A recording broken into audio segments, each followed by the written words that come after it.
I did it by myself. I did go live all alone. Caught them with, I think they're both pooping. That's my guess.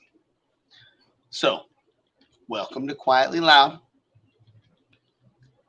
I have been drinking Dankful IPAs for a solid 2.5 hours, 2 hours. I started working at 4 a.m. and at 4 p.m., I cracked a beer after the bums were trying to catch my building on fire. So I clocked out of Gately Audio and was no longer working, and I've just been waiting for the show. So that's what's up. So yeah, I would have to say that both Drew and Steve are both pooping right now. That's what's happening. So let's just wait.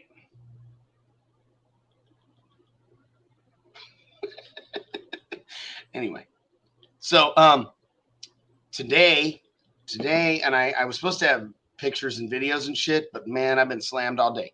I machined all of the parts for the baffle insert adapter components to put 4 6.5s where each 15-inch L7X would go. Hi, Steve. I went live without you. I figured you were pooping, but my guess is you were taking a bong rip. Yeah, I was not pooping. I was listening to you tell people what you thought I was doing while I was waiting for my nail to You're like, great. Bobby's pre-buzzed, and so I wasn't ready. Give me no time to cough or anything. I got to hold it in. You think Drew's pooping? Drew's definitely not taking a bong hit. Probably pooping. Drew's probably pooping. He's not smoking. I can't get the light today. Drew's bringing his dinner. How early are we right now? What time is it? 2 minutes? My phone, my computer says it's 6:04, but we've established that my computer is like 6 minutes ahead. And go update, go turn on automatic time update. You know what? I swear to you, I've fucking done that shit before. Well, I was fucking around with this over the weekend, and I got a little 2-minute countdown. Nice. You put it up earlier, right when you logged in. It flashed for a quick second. Do you remember that? Yeah, I was when just you first jumped on, Steve. Yeah. Then I got some music. Oh, what the fuck? I don't even get out. Fuck. All right. Anyways.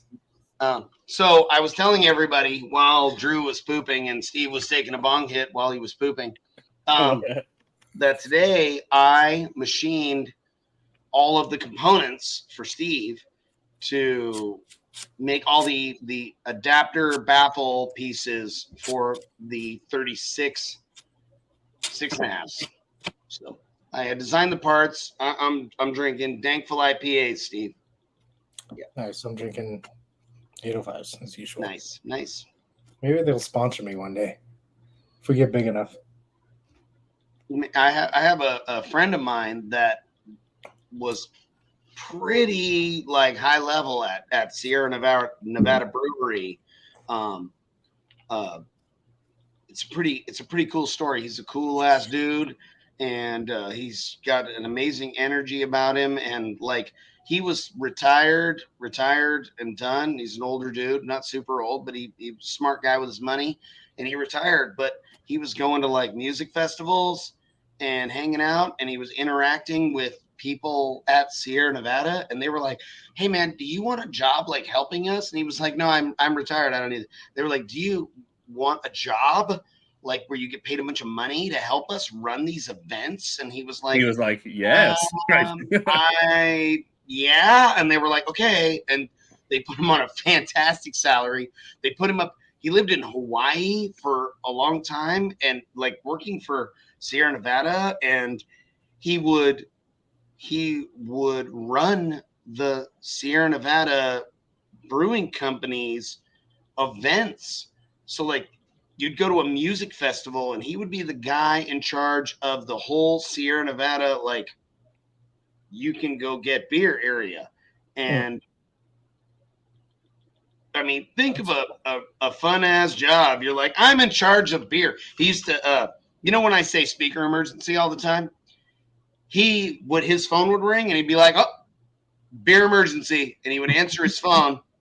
And that was where I got speaker emergency from. And, but yeah, anyway, beer emergencies sound way more cool than speaker emergencies. Now, speaking of phones, I saw your live earlier today about your spam calls. It's a little heartbreaking, man. I was so like, how long have you not answered spam calls? 6 or 8 weeks. Oh, okay, not that long. Yeah, but I did have somebody be like, man, I was trying to get through and I couldn't get through. And I was like, dude, I promise you, man, we answer every fucking call. But and I'll tell you, we get a lot of ones that say potential spam. But apparently, and my guess is it's 99 out of 100 are actual spam. And right. But the one guy called you over and over and over, and you decided to answer. He called 3 times in a row, and I've seen some things like, and normally when they do that, I answer right away. I answer the 3rd or 4th one, like, what the fuck? And usually it's spam. But not this time. Not today. He was like, damn, fuck. Like, he got it. I was like, dude, Gately Audio, this is Bobby. And he's like, hi, and this is fucking, I can't remember what his name is right now, but I think it's Patrick. And he's like, and I was like, no. And I was like, dude, your shit said potential spam. Fuck. I was like, how many awesome phone calls have you just ignored because it said potential spam? I mean, that's one thing, but really the thing is that I know that I have to answer the ones that say potential spam. And every time it's going to be spam. 99 out of 100. And I'm betting on that. Like, if you were like, all right, Drew, when you $1,000, and it's 1-to-1, like $1,000 says for the next 99 calls of 100, 99 out of the next 100 calls are going to be fucking spam. I'd be like, cool, I got $1,000 on it. That's my guess. But I'm going to have to answer them because I don't No, I was actually building shit in the shop over the weekend. Yep. Nope, no wait. This guy, he acts like I don't know. I called your ass back, Dave. Fuck, man. I was building. We sponsored an award at Wake to Dead for the 3rd year. It's the Shitting on 'em Award. So we went not the first year for them, but the first year we sponsored the event 2 years ago. And it was fun. It's just the time of year is not good for me. It's hard to get off of work. But it was a good show. I feel like if I can't attend the event, I should not bother with sponsoring it. It's I get some guys that get pretty mad at me sometimes when I'm like, I can't do it because I can't attend it. And they're like, you can still sponsor it. And I'm like, it's not going to do me any good. And like, people like to interact with people, Right. Like, for us, I guess it's more about just sponsoring events for the community. And regardless if it does us any good or does anything for us, it's just about keeping shows going and shit like that. Like, we're very small, obviously. We don't make, I don't know how big people think Shit on 'em is, but we don't make a lot of money. Bro. Millions. But we sponsor a lot of events. You be selling Drew's reaction was so fucking perfect right there. Like, people think that fucking Gately Audios were $10 million and shit. People like, I can't believe you answered the phone. I'm like, how many fucking people you think are here?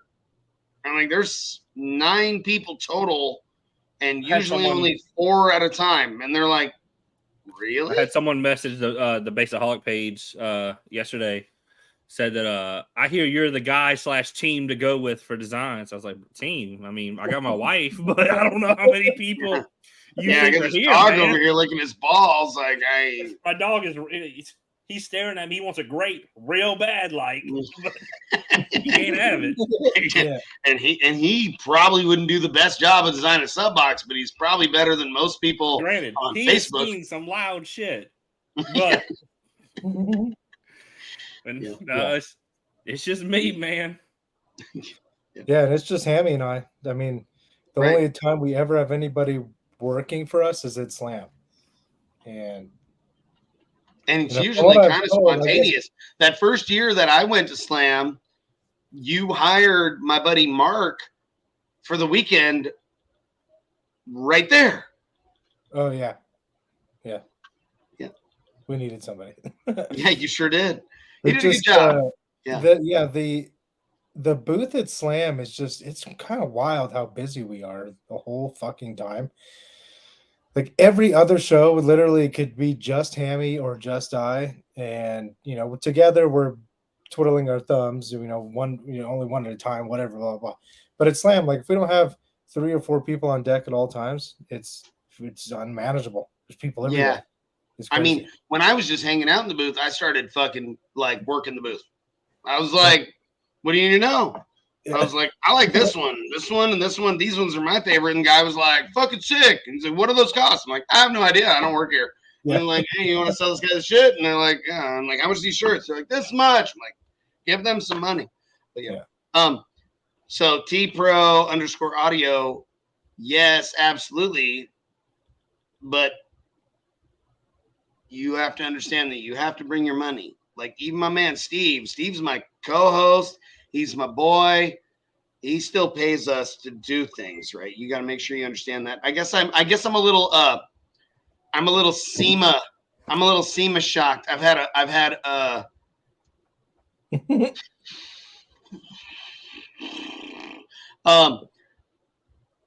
don't know, 9 or 10 emails and 2 phone calls since Sunday.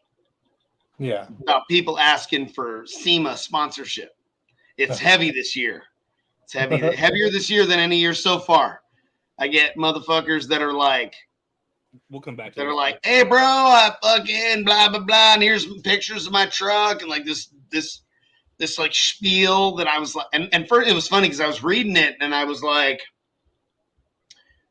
this dude copy and pasted this fucking email to fucking 6 dozen companies. So I'm not change the company name. I am not gonna feel like this dude was presenting to me. He was presenting to whoever the fuck might listen. And I just was like, thank you for your interest.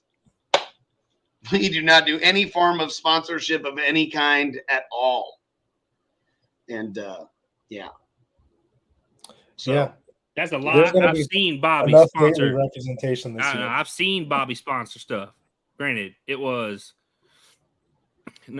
gonna make some sexual joke, but I lost it. Never mind. You were afraid that I would take it further and make a no, no, because I was gonna take it too far. I was like, oh wait, no, I shouldn't. You really, man? I'd have been so proud of you if you creeped me out. God damn it! It was gonna involve you sponsoring the paddle on my ass, but it is what it is. I mean, is that like that could be a write-off? I'm gonna use that as a write-off this year. A write-off.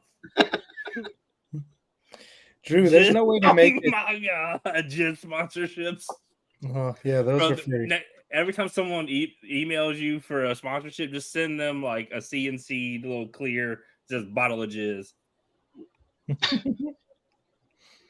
Is there a way to thumbs up? Like, good luck, bro. Let me see here.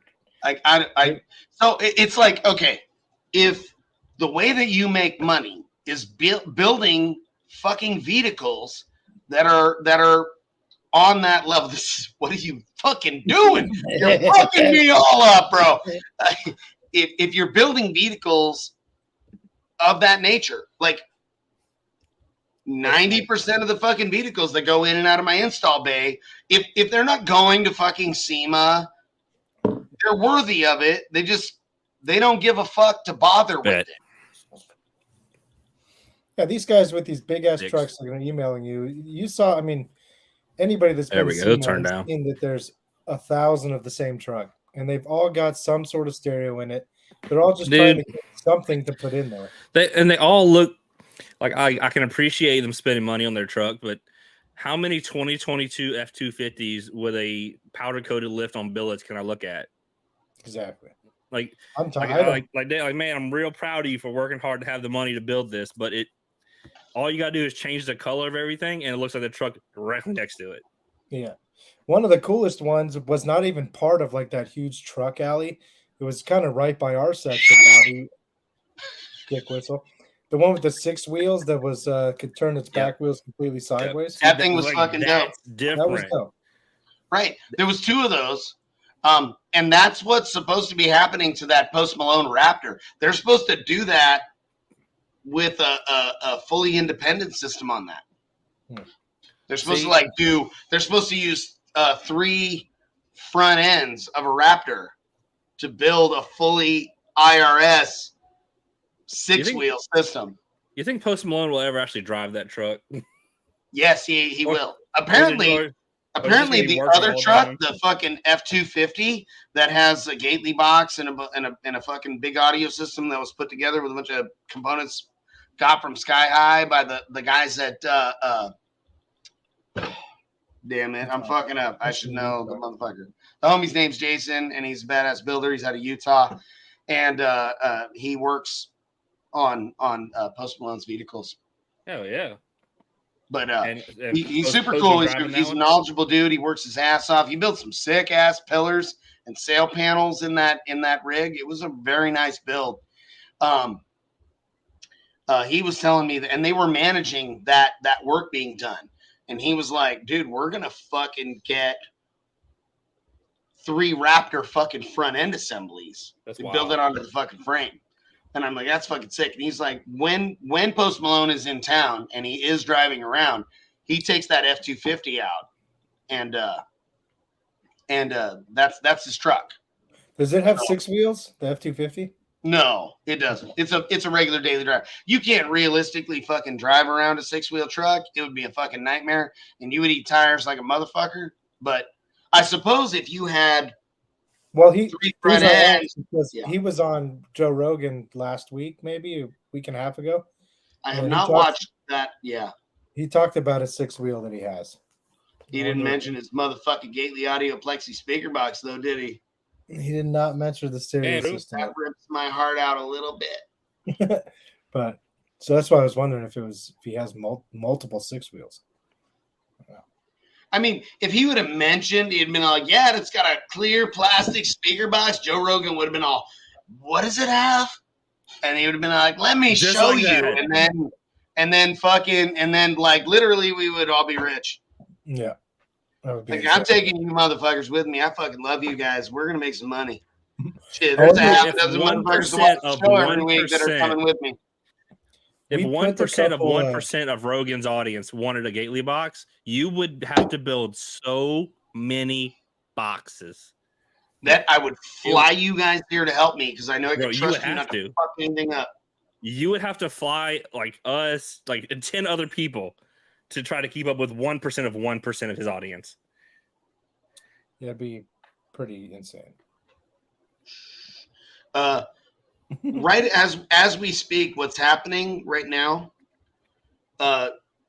Jim is sending me current images of the Raiden with the new satin black wrap and like all cleaned up and looking super, super fancy.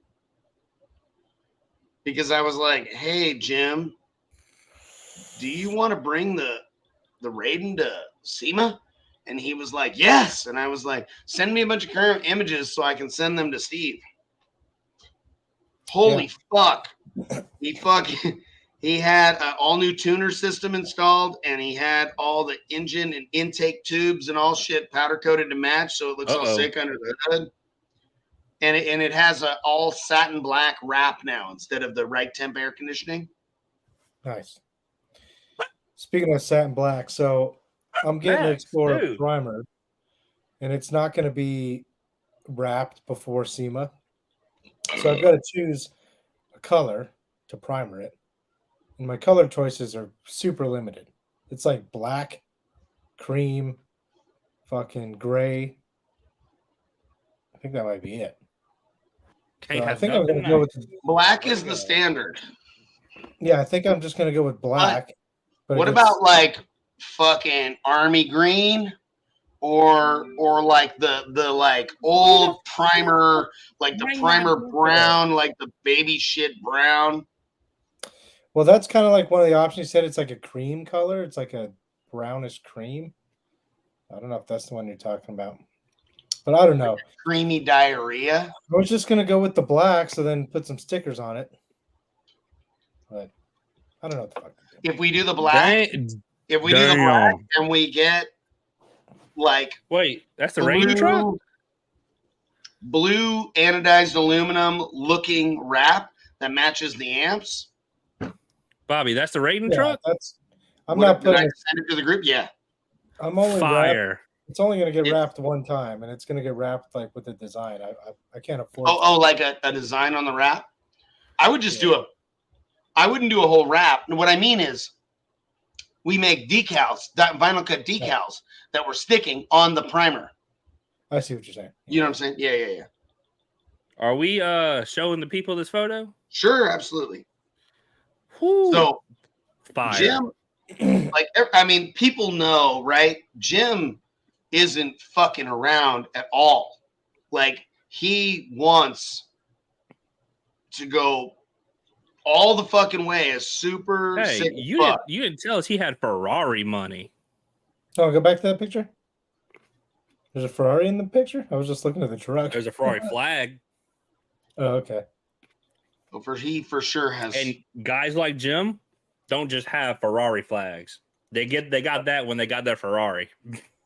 Yeah. So I was having a conversation with Jim one time, and we were talking about fucking badass tuning systems. We were talking about the Max. And we were talking about tuning theaters, concert venues, and all kinds of shit. And we were talking about and then we circled through and we talked about JL speakers in the walls and subwoofers in the walls and all kinds of shit. And he was like, "Oh, I have a bunch of those in my theater." And I was like, "Jim, you have a movie theater in your house?" And he was like, "You don't?" You're like, "No, Jim." I was like, "Jim, you got that fucking money." Now I'll tell you something though, blah blah blah must be nice.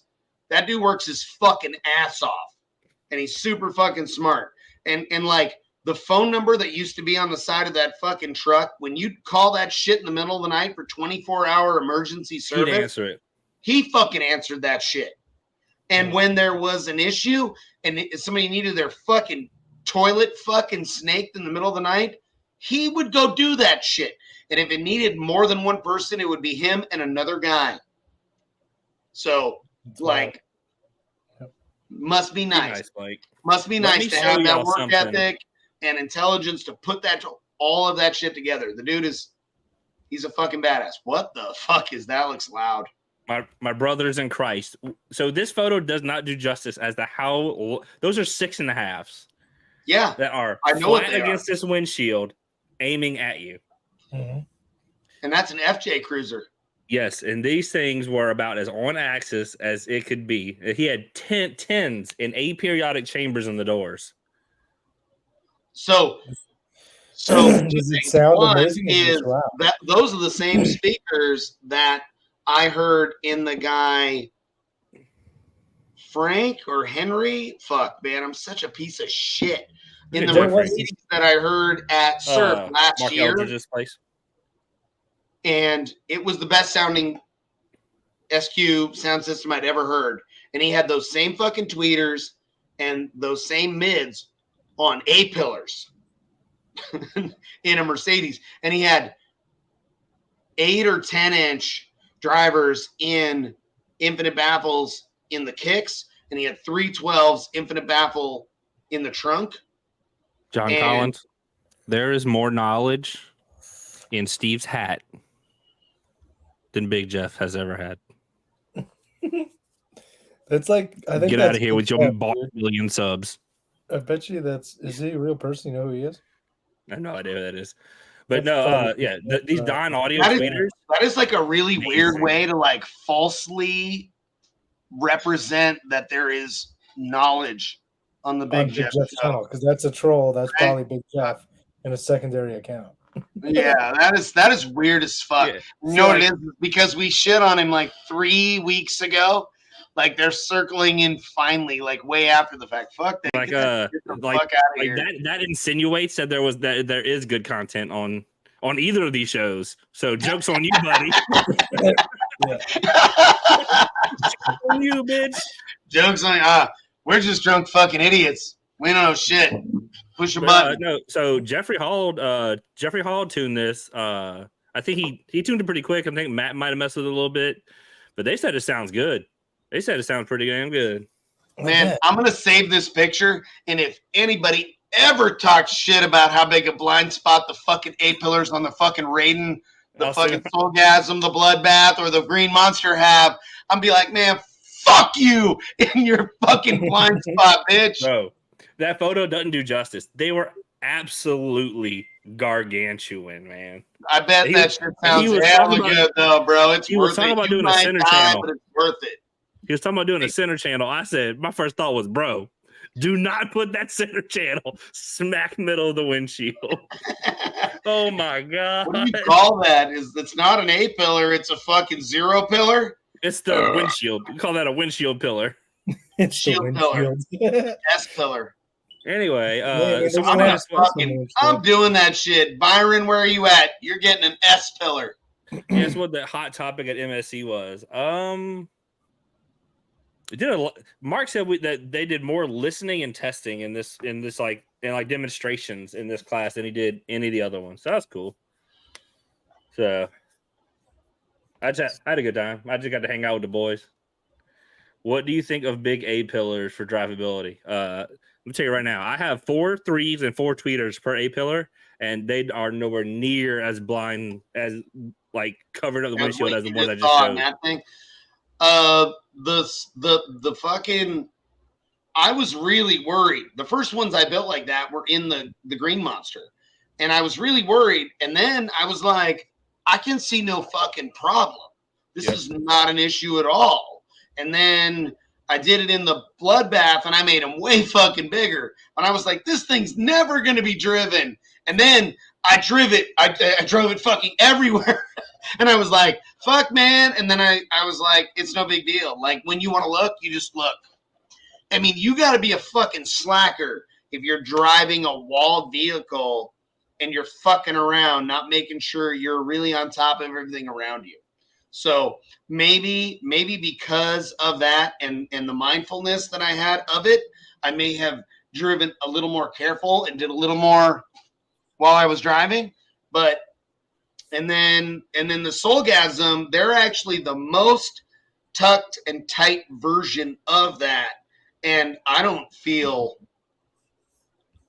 like they really are a blind spot of any significance. I'm sure they're obviously more significant than a stock A pillar, but they're not really a big deal at all.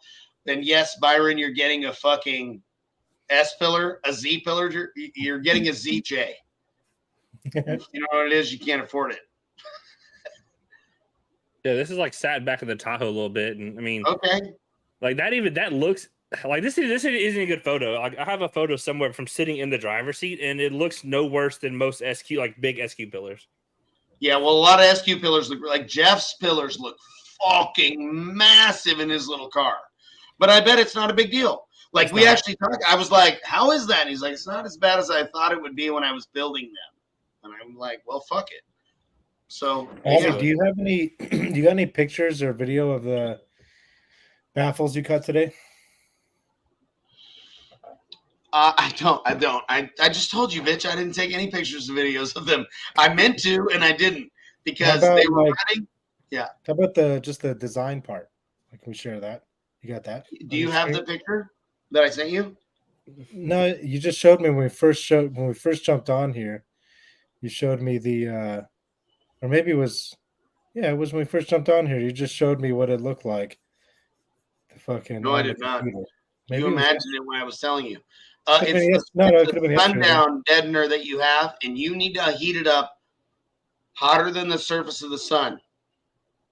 And if someone on the internet tells you you don't need to heat it up that hot, just look at their DBs, see that they're not loud, and ignore them. Now, there's been a few times that Drew has showed that it needed to be molten liquid. That is not the case. But Yeah, I'll do what Sean did. you need to get it fucking hot.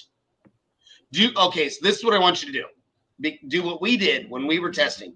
We heated it up where we were like, holy fuck, that's so hot. I'm scared I'm going to blister some paint.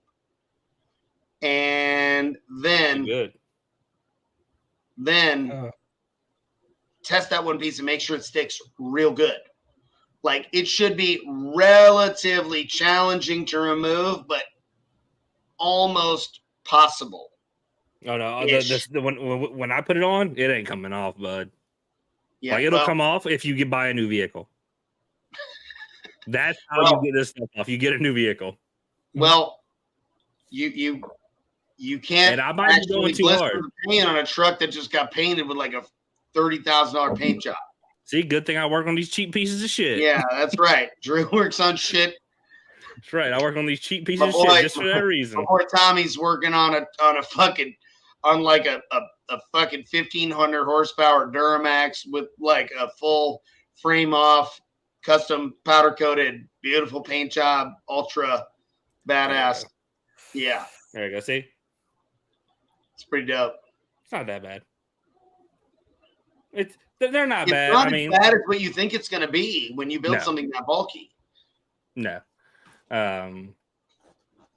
But that's why I had Brad built those for free for me. For we traded some labor out basically. But like once I get some more, it'll be next year. I'm gonna send those to you and be like, here, make me the pretty version or make me the good version. But because now we know exactly how small they can be, and it's like I had to trim a little bit of metal, but they're in there. They look good. Well, yeah, Mark's class was cool. Oh, I had the photo shoot at Kicker. That was cool too. Mm-hmm. Yeah. Tell us about it.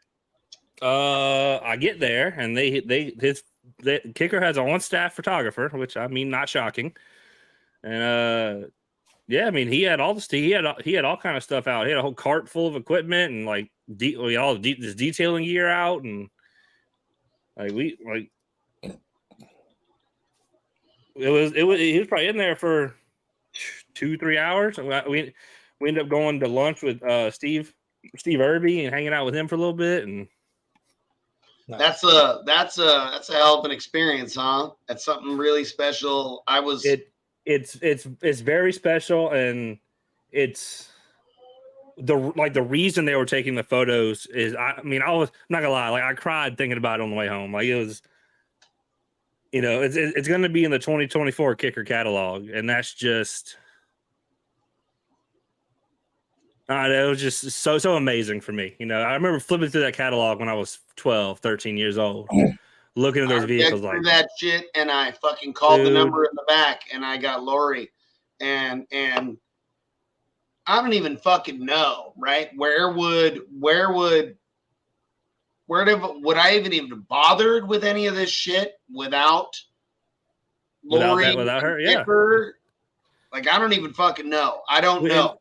Exactly. And that's like, so like the wagon's getting photos taken at Kicker by Kicker. I'm at lunch with Steve Irby, the founder of Kicker, like the godfather of car audio. And I'm just thinking, man, this has been a very stressful, since we started the wagon, it's been very stressful just in general, between that, work, everything. I was like, man, this is worth it. This is big for me, Nick, all of us. It's just very, very grateful. That's dope.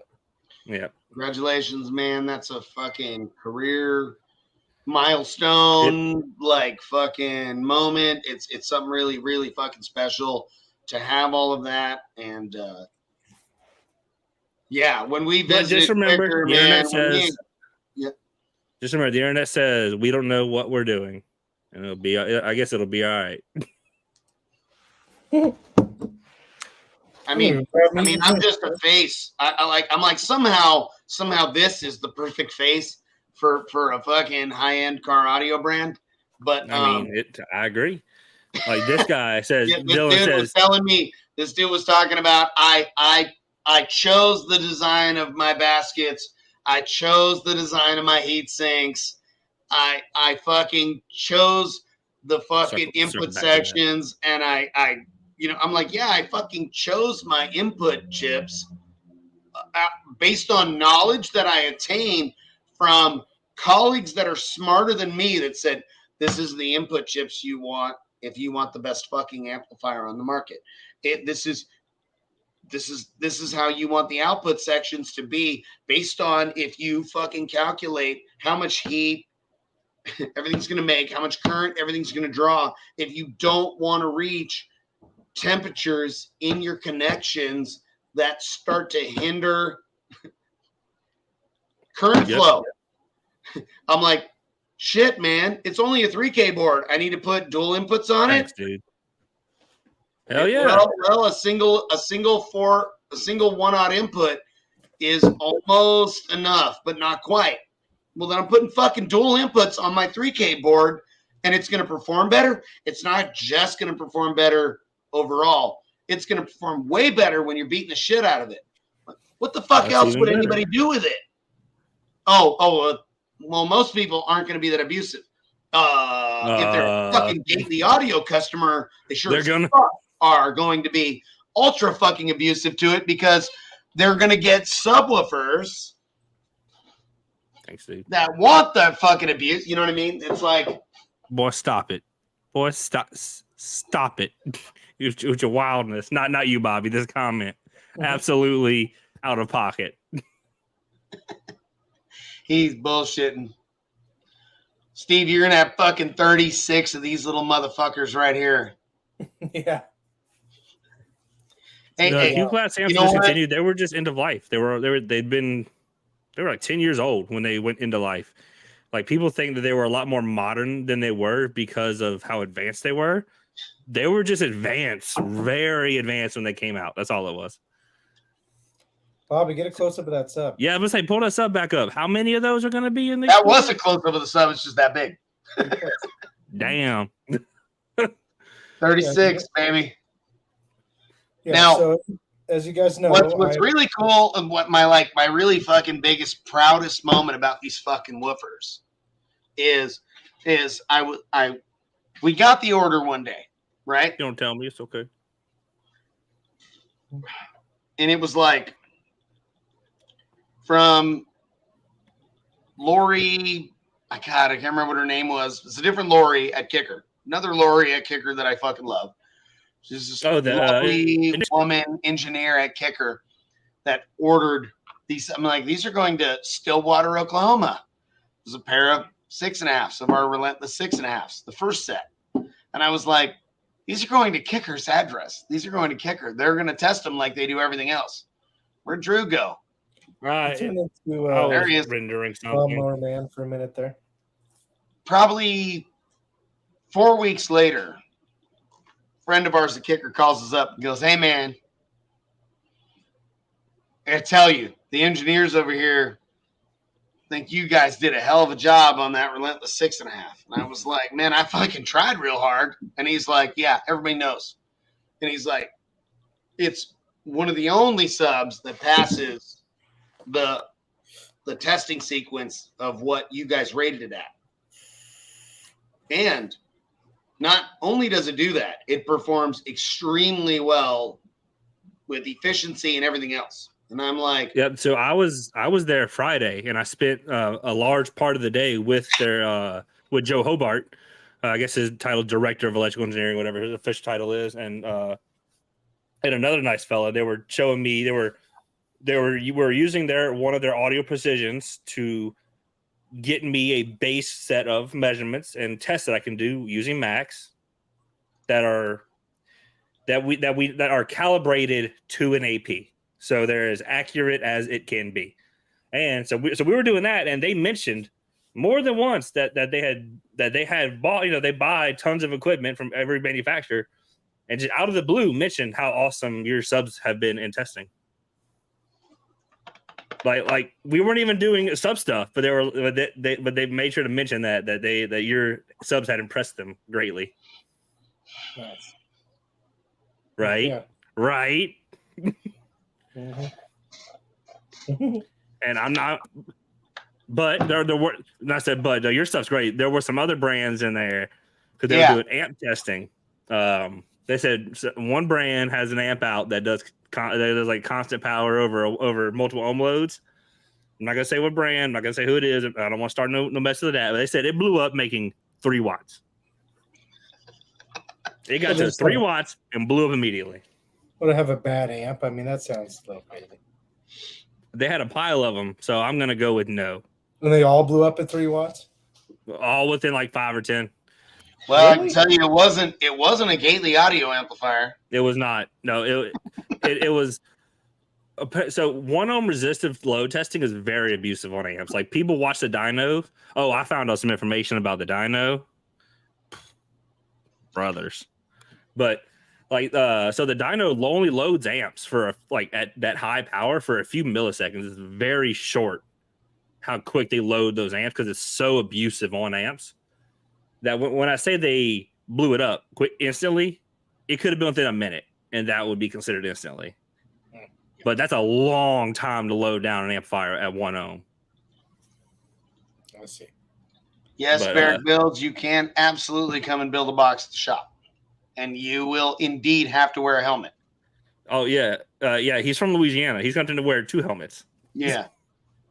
And I have a funny-ass story regarding the RC car world about people wearing helmets that's kind of funny. A friend of mine, his name's Sawyer Brewer. He's a super cool kid. He races RC cars. He doesn't give a flying fuck about car audio. But I was like, hey, man, let's go to this race. And he's like, dude, I can't afford it. And it was like in the Bay Area. It wasn't far. I was like, bro, you got to come to the race. And he's like, I cannot afford it. And I was like, I will pay for your whole fucking race. Let's go. We're going racing. And he was like, dude, you're amazing. And I said, I have one fucking condition. You have to wear this fucking helmet all weekend. Oh, no. What we was drove up on Thursday, and I was like, you can't take it off while you're fucking sleeping. Stop. We drove all the way to fucking Union City. He was wearing this helmet the whole time. He practiced all day with it. And he said he went to bed, and he like kind of half-ass fell asleep. He's like, dude, I woke up in the middle of the night. My neck felt like it was broken. I had a pounding headache. I was fucking getting sick. I took the helmet off. And I was mad. Bro, see, but like those are the stories, man, that you'll remember forever. On the rest of the weekend, but it was pretty fucking funny. So see, like those are stories that you'll remember forever, man. That's awesome. Yeah, it was good. It was good. He's a good kid, man. He's a good friend of mine. So, but yeah. So yes, you will wear that fucking helmet all goddamn day long. Yep. Yeah, I was trying to make sure I didn't get all teared up when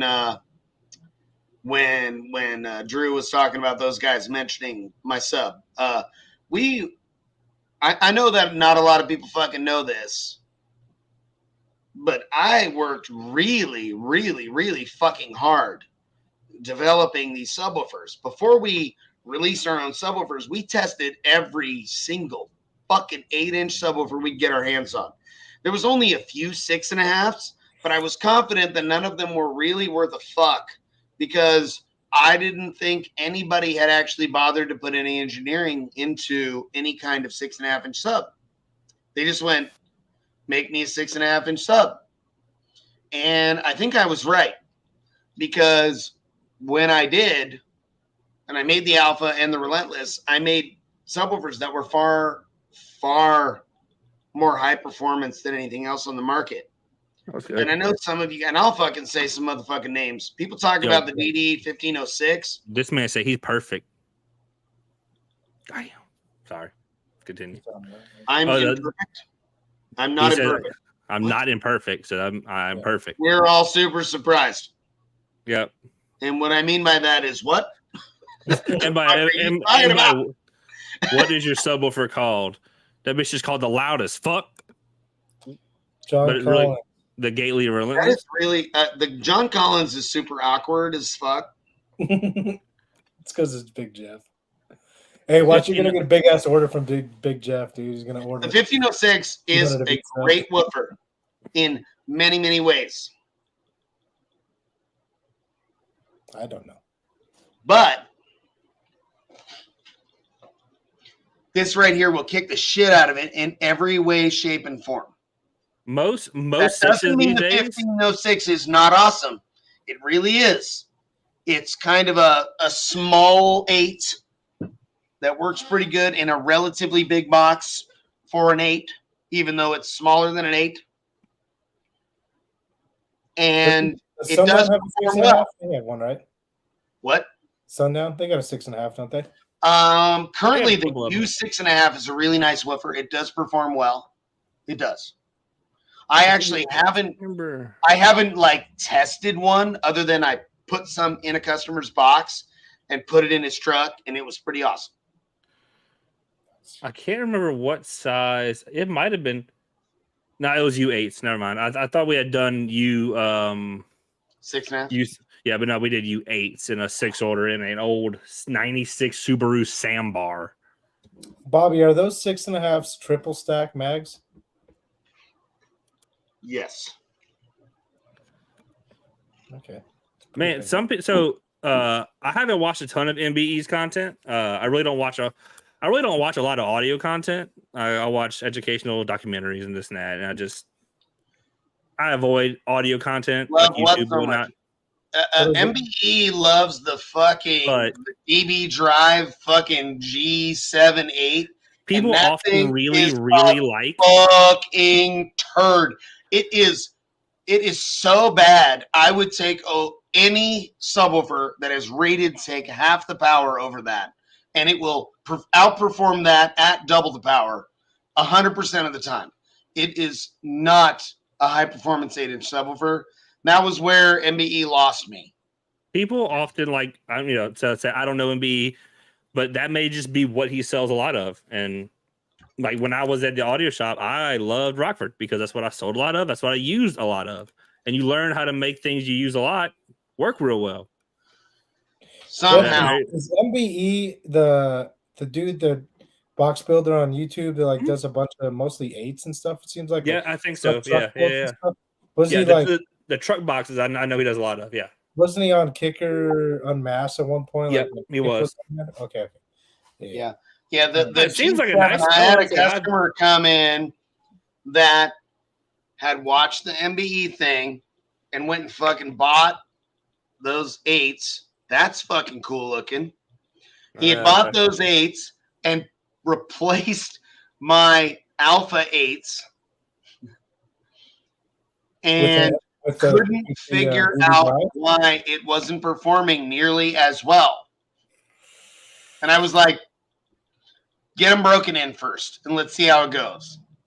And he was like, okay. Because I was giving it a fair shake. I was like, they're very expensive. They look really cool. The MBE guy thinks they're fucking outstanding. I was like, get them broken in. Beat the shit out of them for a month. Customer came back 6 weeks later and was like, yeah, I had enough of it. And I went ahead and put your alphas back in. And it's way fucking better. Now, maybe you didn't give them a fair shake. But when I listened to it, it sounded pretty fucking awful. It sounded okay. It just wasn't nearly as much output as what I'm used to when I use something like a Sundown U series or an SA or a B2 Rage or a Rampage or a fucking DC M3 and I haven't heard the M4s, but I've heard they were very good. Or a Gately Audio Alpha or Relentless.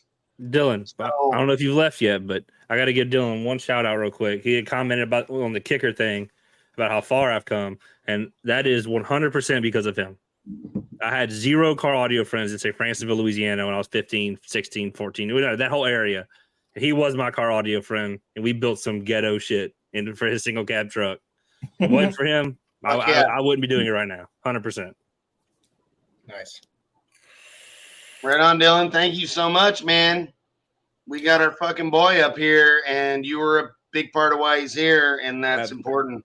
Absolutely. We appreciate you. It was him. It was those Kicker Comp CVX 10s and the Hyphonics 3000 that we called the sub killer because we thought it made so much power it killed every sub. Little did we know. Little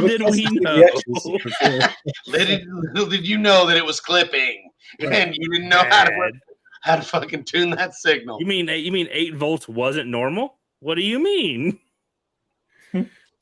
So Drew, are you planning on coming out for SEMA or not sure yet?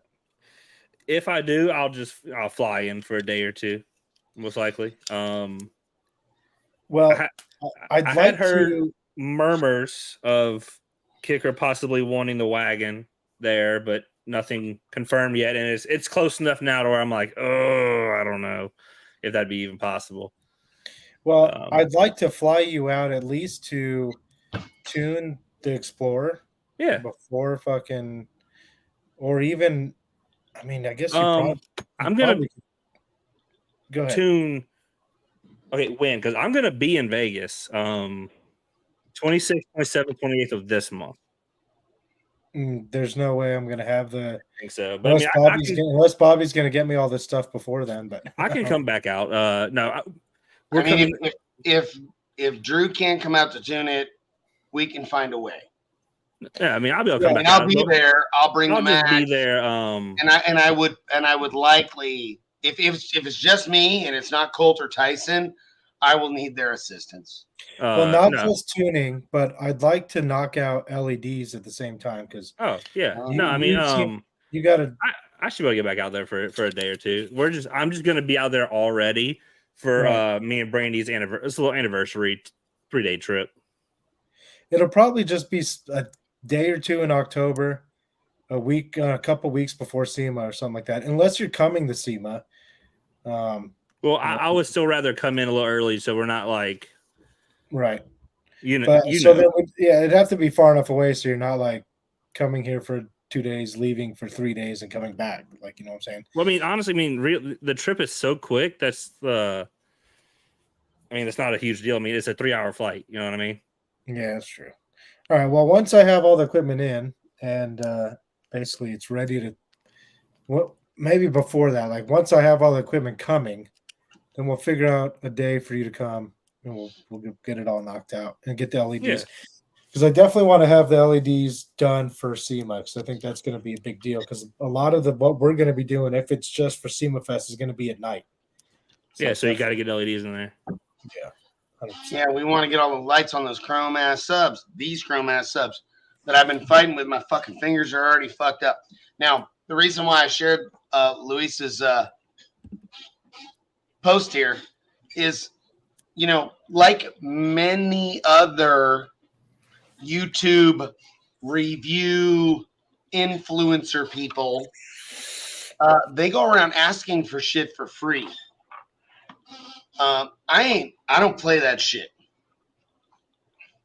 And people get a little bit fucking bitter about that shit, and they want to think they can use their platform to shit on people. Now, 90% of the time, wait a minute, 99% of the time, when these fucking guys, I don't know if he can get Gately product or not. He has to be a real shop and be doing real installs to get Gately product.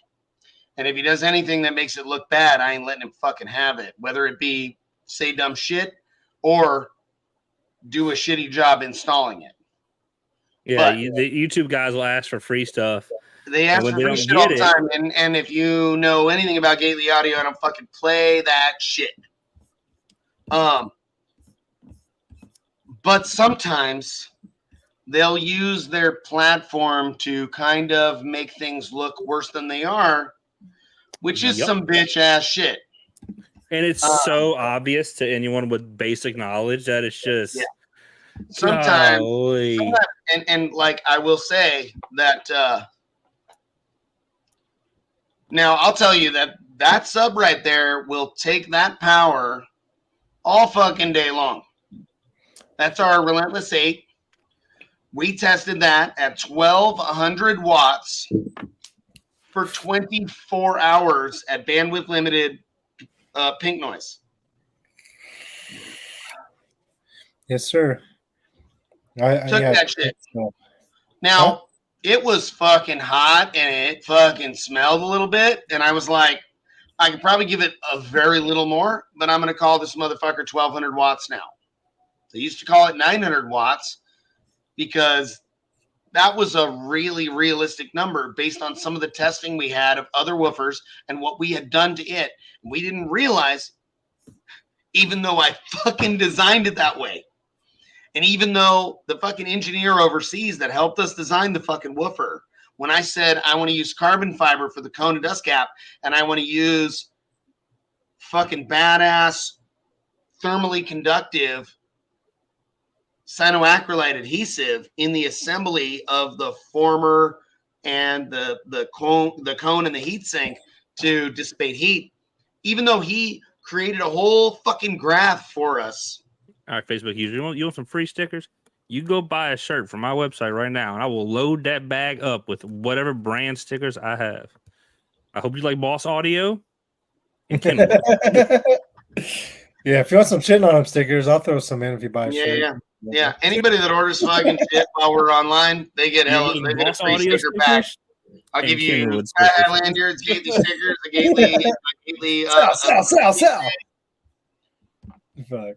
You can have You might even get this sticker in half, and you get half of this sticker. Uh-oh. Sir, I am fat folk. What do you mean? Do I have fat folk shirts? I am fat folk.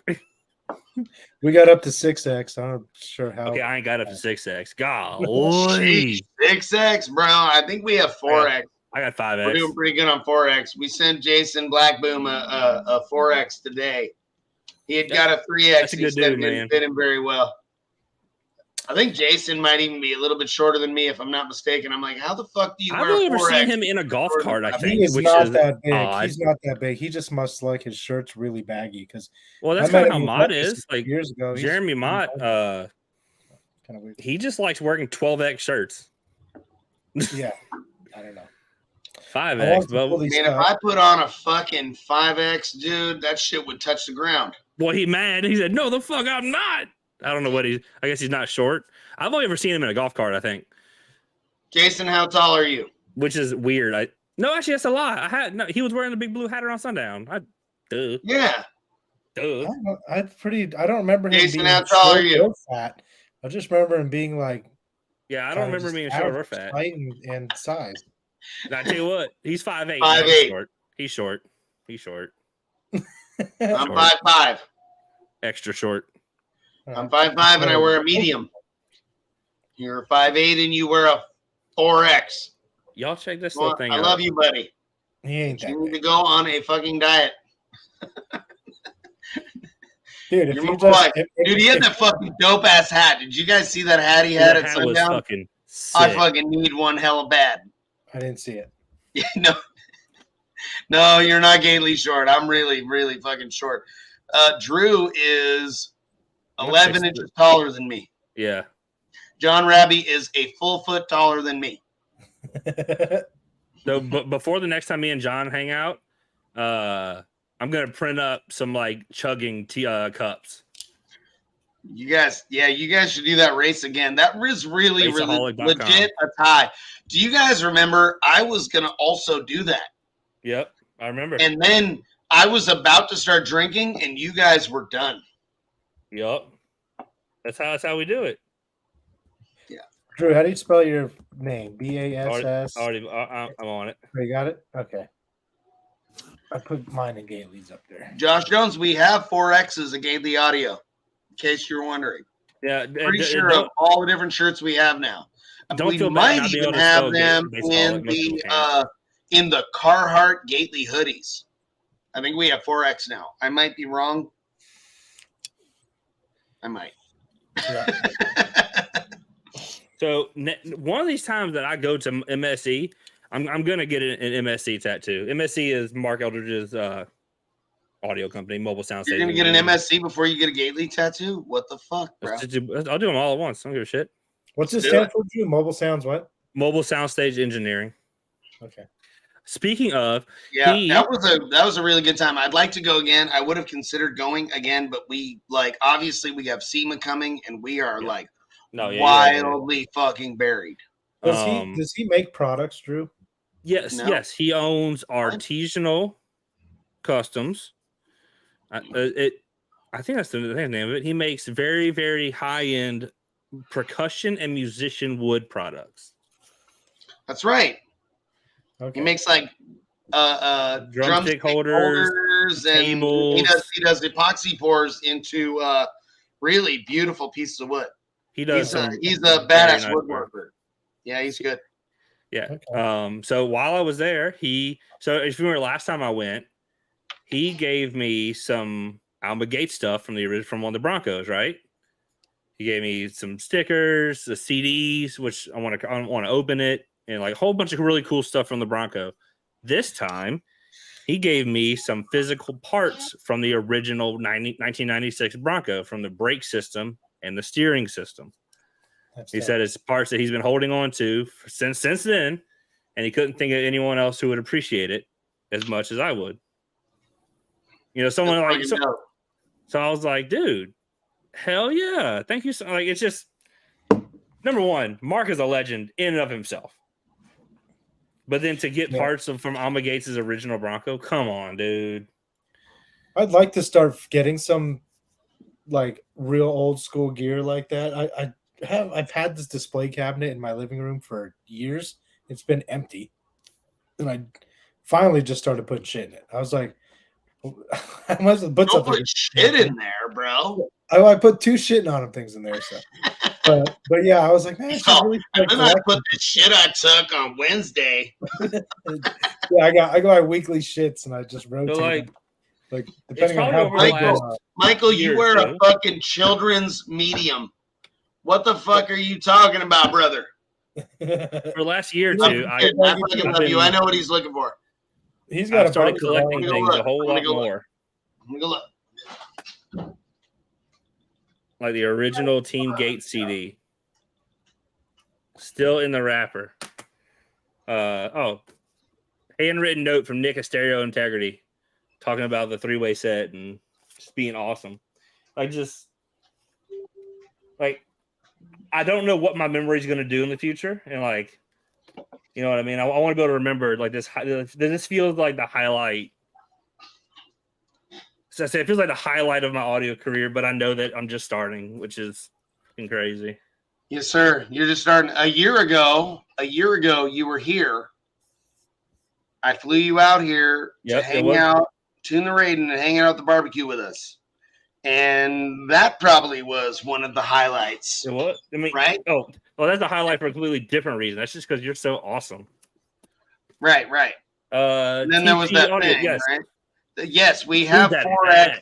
We have 3 4X Carhartt Gately audio hoodies, in case anybody was wondering. That fucking hat is sick. I need Where one. Where did you get that hat? Because I want to get one.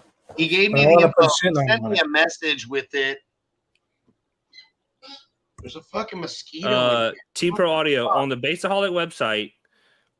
If you go, actually, I'll just link it.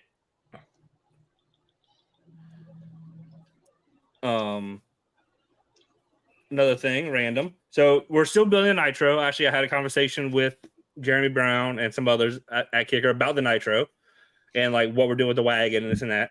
So this is still the basis of what the Nitro is going to look like.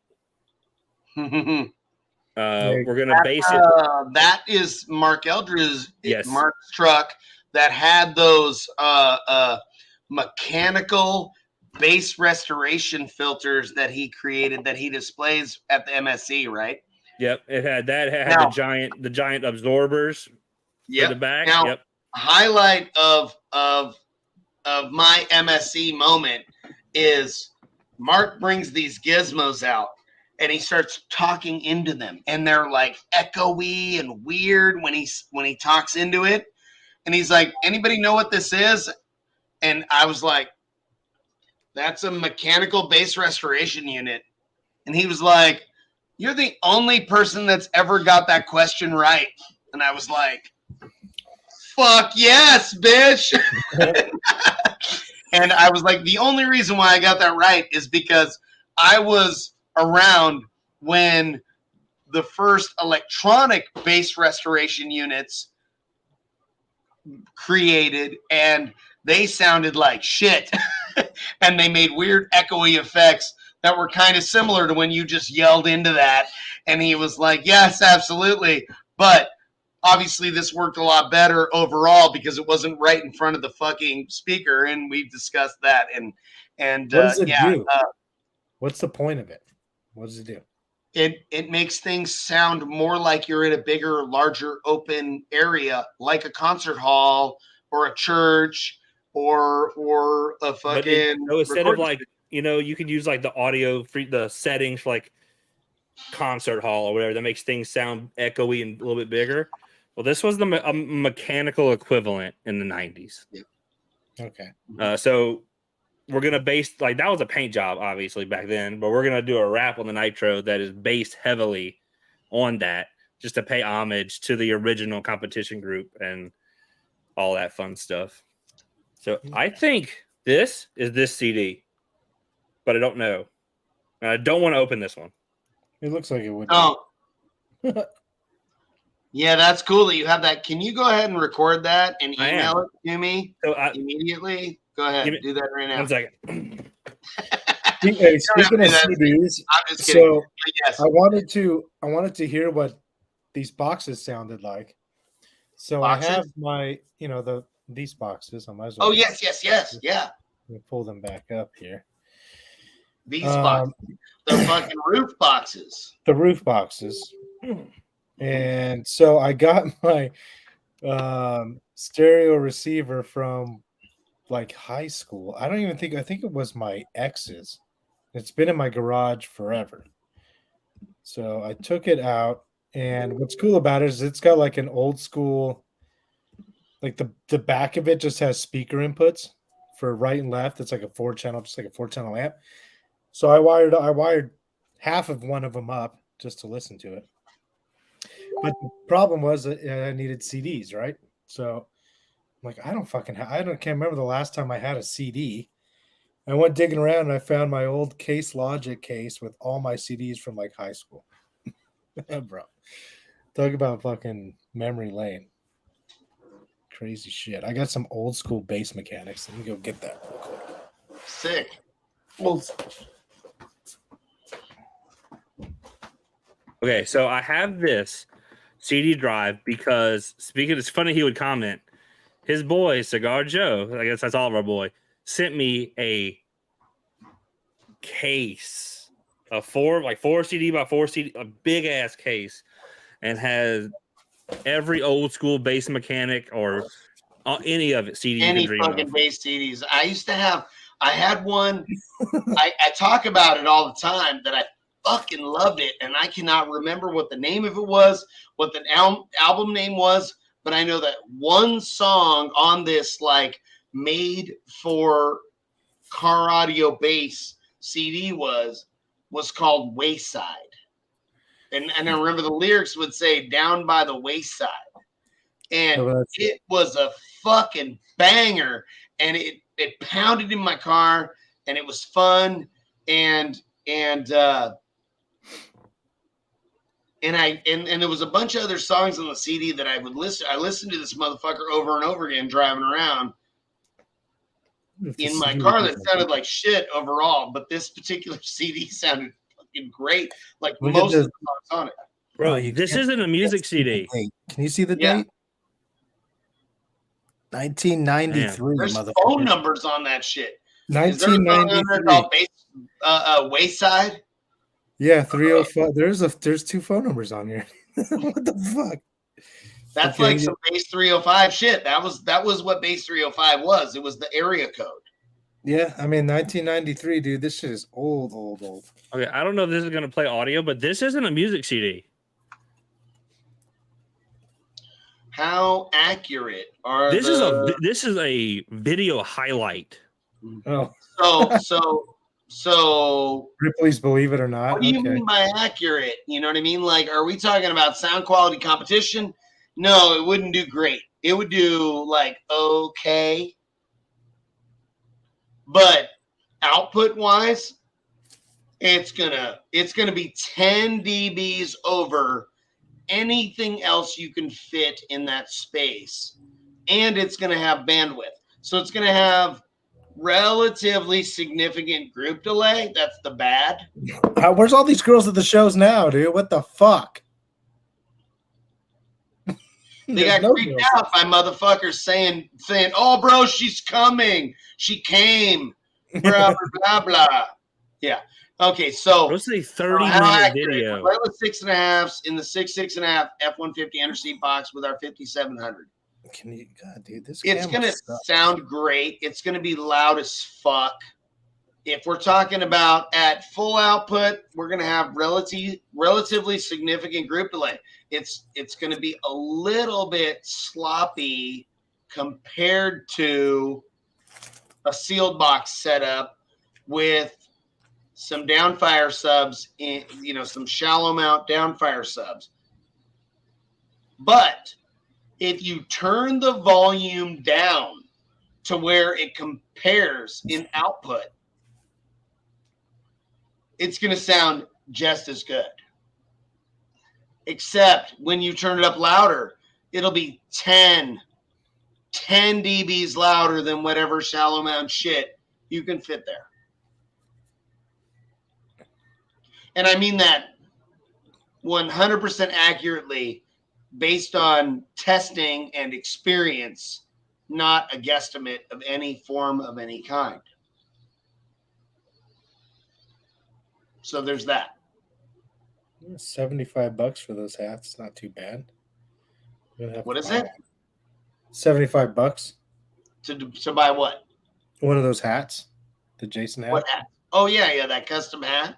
Yeah. And that's with the custom logo on it. You can put a shitting on it. Yeah, put big ass shitting on one. What's fucked up is that hat is actually the correct size to fit Drew's head. That's right. Yeah. All right, I'm just gonna bring up my whole screen. I know it's gonna be kind of hard to see, but I'll try to make it larger. What are we looking at? What do you got there? And that all the songs on that CD? They're not songs. That's the crazy part. Let me not the CD. No, it is. It is the CD, but let me open the first one. It says 12-volt report. It's a PDF. First thing on the CD is a PDF, and this is it. Oh shit. Okay. This is super interesting. So wait, so there's that. Let me open the AS World Record. That was Alma Gates right there, dude. This whole thing is about Alma. Yeah. So this is the next one on the list from the PPI. All right, I heard a story about her, and I don't know if this is true or just rumor. Like, the reason she got into car audio was because her grandson, was denied something at a show or something like that, and she was like, "Okay, yeah." So it was something like that. I was this close. I mean, Mark was about to start telling the story, so we would have had a first-hand account, and he got distracted. What the fuck?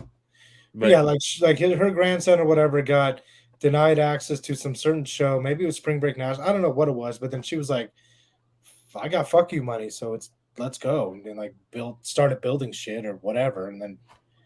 I don't know if that's true or not, but I know it's something like that. So I'm going to save this video. I'm going to upload it probably to YouTube or maybe to Facebook. It is a 30-minute video from 2003 that is on this CD. All right. I don't think it lets me. It's probably on YouTube already.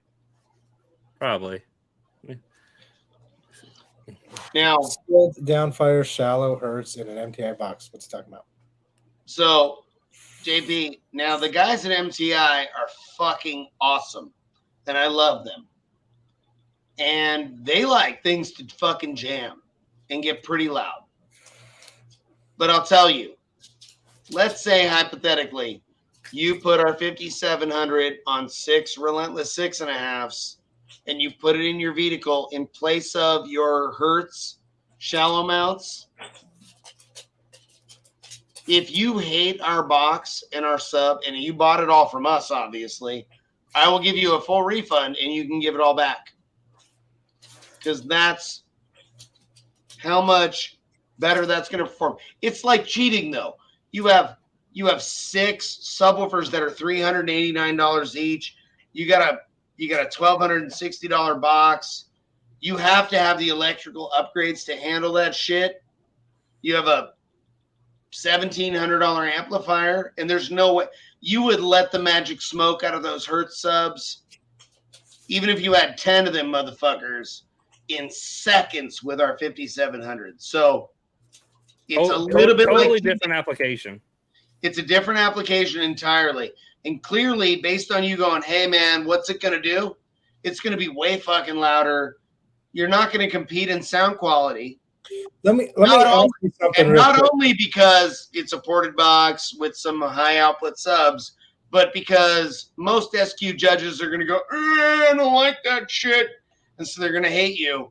And I've experienced this. So let me ask something real quick. So can you take these big subs that we like to use in the SPL arena and use them in SQ? Like, can you make them sound good and then still have the ability for output versus using these? The answer to that is 100% yes. Then why aren't but wait a minute. But before anybody else talks, but no, because 99% of the judges are going to go, I only like if it's a JLW7 or a fucking Hertz speaker or a blah, blah, blah, blah. Did y'all see the fella at Sundown Show in the wheelchair? He was at the shop, Charles Haley.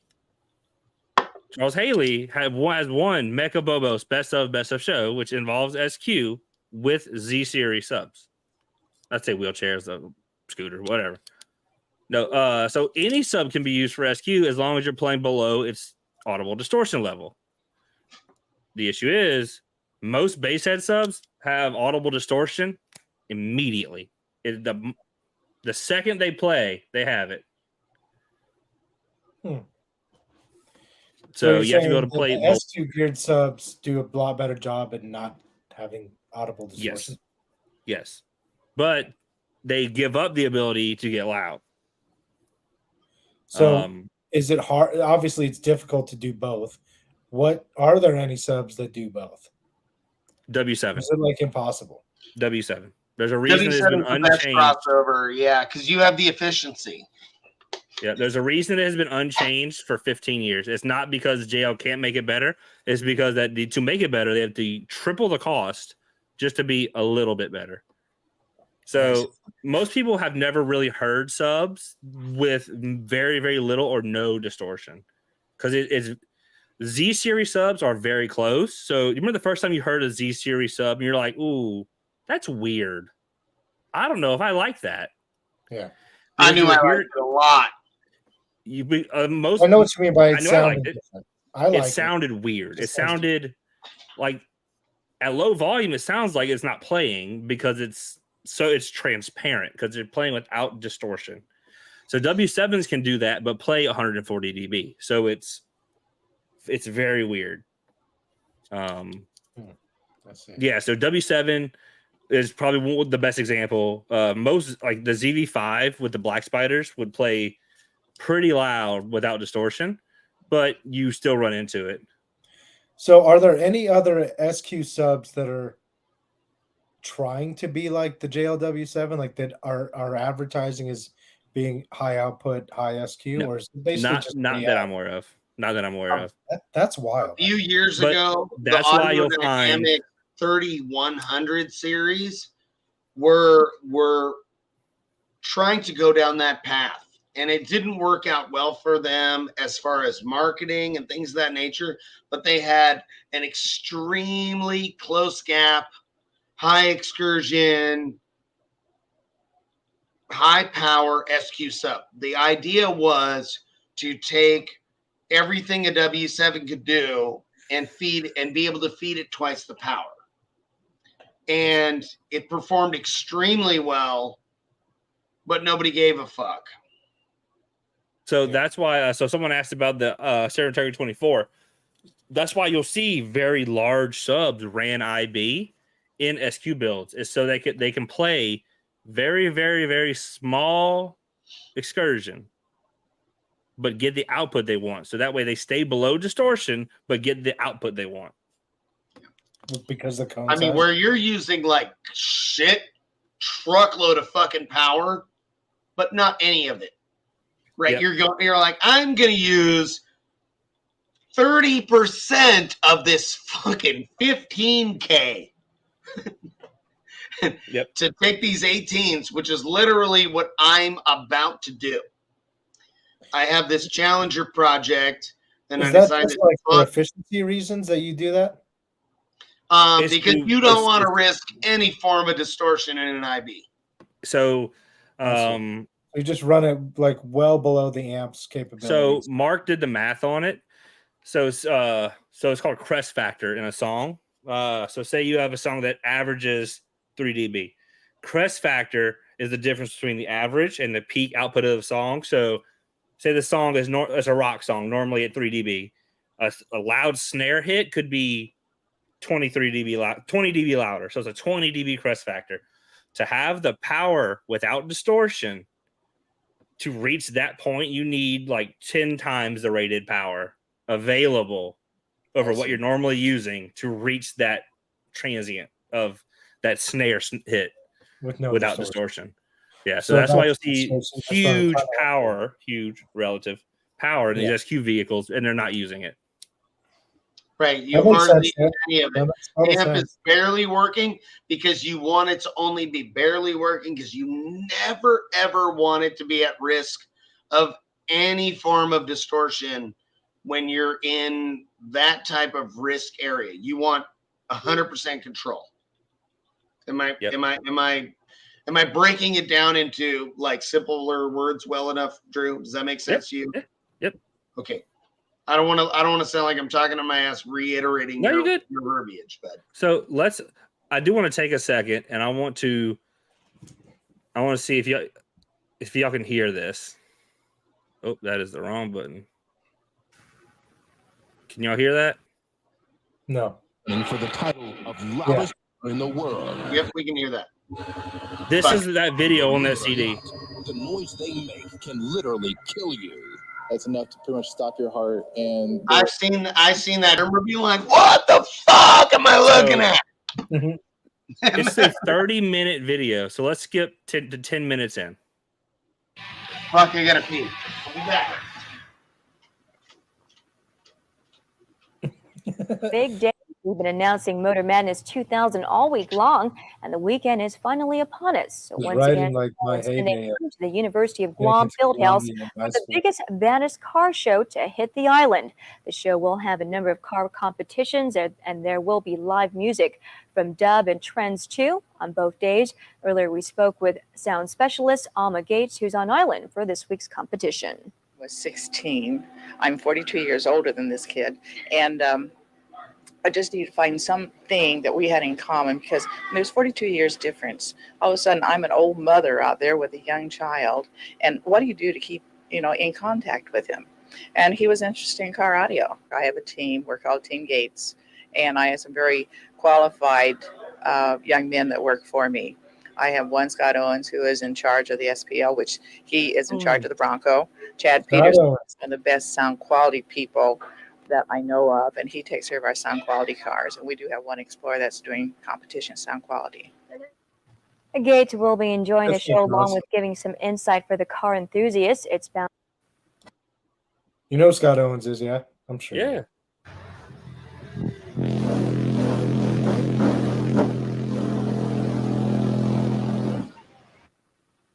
Dude, this is crazy, the thing that motivates man. me to compete the most. I have no clue how she put 48 of those in there. I don't want to touch it though. I believe there's 10-inch woofers. Smaller the woofer, the tighter the bass. The bigger the woofer, you get more volume with it. So the shop I used to work at, we used to have one of the original Gates subs signed by Alma Gates. It was really cool. Those things are bad. Dude, this is how big. Oh, where is it? There it is. These people used to pull up big rig style, man.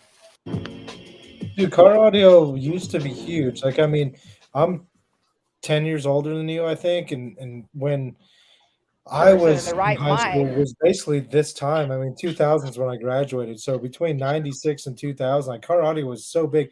Everybody had a system. Nobody had cell phones.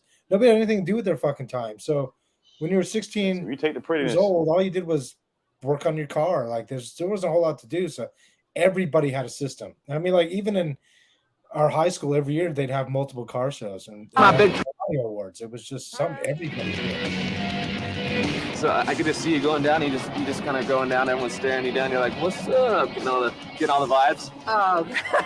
This man said all the vibes back in 2000 and what the hell ever this was. No, it is not a driveway. It is a competition vehicle. Also, just parks and looks beautiful. Well, it plays and it's loud. Here's a shocker. The beast might actually be too loud. So Mark still has it's this thing in the middle right here. It was a hand-built 24-channel time delay piece back then to align all the subs in the Bronco. And it was electronic? It's electronic, yep.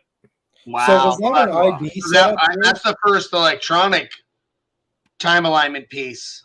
I mean, I guess everything is electronic to some degree, but like fuck, I can't remember the guy's name. I struggle so badly with people's names. So probably if y'all want to watch that, I'll post a link to my Facebook. Drew, was that an IB setup? Yes. Essentially, yes. That's wild. That's crazy. Yeah, the fucking. So that was why that thing was such a spectacle, Steve. Is when that thing would throw a fucking burp tone, it would freak you the fuck out, and people would take off running and shit because it would throw a 70 hertz fucking burp tone that would be fucking loud. Imagine a sub box with I can't remember how many fucking 10-inch L7s. 48. So yeah, 48 square 10s. So call it 48 12s in a sealed box sitting on the ground in front of you. What that thing would sound like at 70 hertz. That's true. And fucking, it would freak people the fuck out. They'd be like, I was okay with it when you told me what it was going to be. Yeah. And then it did it, and I was like, fuck that shit. I'm running away. That's crazy. It's crazy they did it that way. Scott, I'm about to post a link to my Facebook so people can watch it. It's 30 minutes. Like it's a lot. Yeah, I'm okay with watching that. I'm good. How with crazy is that? I've had that sitting on a CD in my drawer since Mark gave it to me. I wonder, did Scott design that enclosure? I wonder what he was thinking. Drew, you should put that shit on a YouTube channel. I already uploaded it to my YouTube. It's already up. I'm posting a link right now. We should all watch it there because you never know, man. If when we start commenting and everybody that watches it, you should make a comment based on what your experience is watching it, and you never know what the fuck that could turn into a viral thing. And I don't mean like it'd be great if fucking Drew got $600 for the next year because it's cool. I mean, it might be amazing for car audio. Yeah. I'm not gonna make anything off YouTube. I'm not monetizing there yet because you got 4,000 hours or something. But if just more people who used to be in audio see that and go, damn, I should do that with my son or something like that, and just get back into it, that'd be amazing. Yeah, that's and based on that. Right, I keep on finding. Maybe it's something that I'm fucking goddamn. I'm getting old. I'm an old guy now, right? Maybe something about that makes me circle back to this. How much of what we do, right? And when I do this, when you guys see me point over here to my right, I'm talking to you people that are watching, Jerry and fucking. And Jason and fucking David versus Goliath and JB and fucking, and fucking Barrick Builds, Byron and everybody. What might you be doing that is for this community? And when I say for it, like I feel like it takes away from your experience, but that makes you proud of your place in this fucking community and what it's going to be in the future. We have a fucking badass community, but it is insignificant compared to our population. Fuck yes, Jerry. I got into bass because there was a dude that lived in my area that was a little older than me that had a fucking Mazda mini truck that had 415s in it that looked like it was going to blow the fucking shell off of that motherfucker. And he took us cruising, and that thing having beat in it and me being in the back of that motherfucker hanging over the back of the tailgate. And I had game like a motherfucker. I was a handsome young man, and I could fucking just wave at chicks. And pretty soon we were in a parking lot at Wiener Schnitzel flirting with cute girls. That's what that shit started. And I thought it was fucking fun, and it was cool, and it was hard. It was hard as a motherfucker to make things work right. And I was relatively smart, and I could not make things melt, and wires melt and connectors melt, and I could make people's shit work right. And when it came to like, let's put wheels on my car to make it look cool, I would rather have put beat in it because I get to experience my beat and everybody else sees my fucking stupid shiny wheels. Yeah, I always did that too. System first. Yeah, system right, guys. first. I'm man. gonna. Yeah. So I think I'm gonna open this so we can listen to this. Is that what you're gonna do? Well, yeah. Shit, man. That thing sealed up is worth some money, but you know what? Number the one moment track and the content in there means a fucking shitload to us. So and number one track, Bronco Boom by DJ Billy E. Nice. Before you pop that thing open, we should like look up some YouTube and fucking Spotify and everything else. DJ Billy E. Make sure you don't find all that shit like already uploaded. Do you guys want to try to figure out this giveaway since we're an hour and a half? Oh yeah. It's a spool. I'm not sure exactly what size spool of 1/0 sky high wire. You can probably pick whatever color you want that they have available currently. And I would say we just think of, a half a dozen or 3 or 4, whatever the fuck we think of. I had one really good question, but I can't remember why. Oh, one good question, and I guess I'll do it when we're prepared for it. But I have one really good question because I brought it up a half a dozen times throughout the last year of us doing the show that our normal watchers would be might be aware of. So, all right. So you're gonna do first person gets the answer. I like that. That's the easiest way for us, the 3 of us. And what I mean by the 3 of us being you. All right, what's the question? What was the name of the first ever subwoofers that I ever had? I don't even fucking know this answer. And if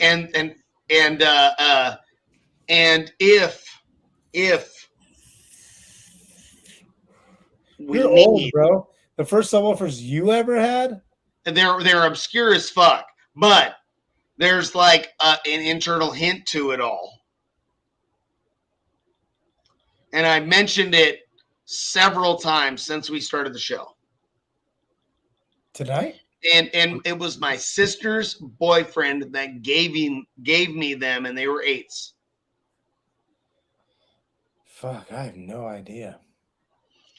And what I'm gonna say is, all you guys that watch all the time, I'm fucking disappointed in you all already. I'm on every show and I don't even know what you're talking about. I'll give another hint. New question. Audiobound. Somebody said Audiobound. Motherfucker, I was 30 when Audiobound came out. Get the fuck out of here. I mean, what year was it? How about that hint? It doesn't even matter. That means nothing. What it means is that I've talked about it because I named a line of my products off of it. I mean, and if that is a big enough hint, you guys fucking suck massive donkey dicks. Look, man. These subs were around before I was born, so they weren't even really around. I kind of want to answer. They were the only pair of them that I ever saw. Is this right? Because this is what I was going to say. Almost. Oh, how can it not be alphasonic? There's too many letters. What the? So the everybody get okay. So what you know what it is all of these guys think that. No, it's a guessing game. Aloha Sonic. All these guys think that when I said that word, that I meant that brand. Well, you said you named your subs after it, so it's That's either right. Alpha or Relentless. I mean, Alpha. But they weren't Alpha Sonic at all. They were just Alpha. And it was 8-inch subs that had no print of any kind anywhere, but it said Alpha on the dust cap.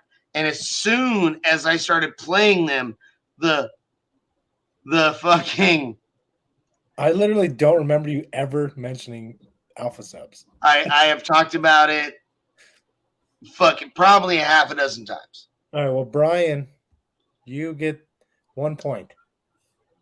Brian gets 1 point. Okay. Let me write. All right, Steve, your turn to think of one. What do you got? Or Drew, if he already has one. I don't have one.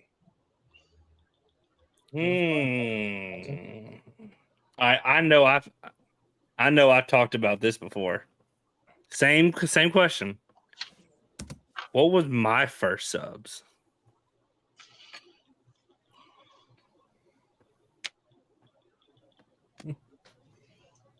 You usually go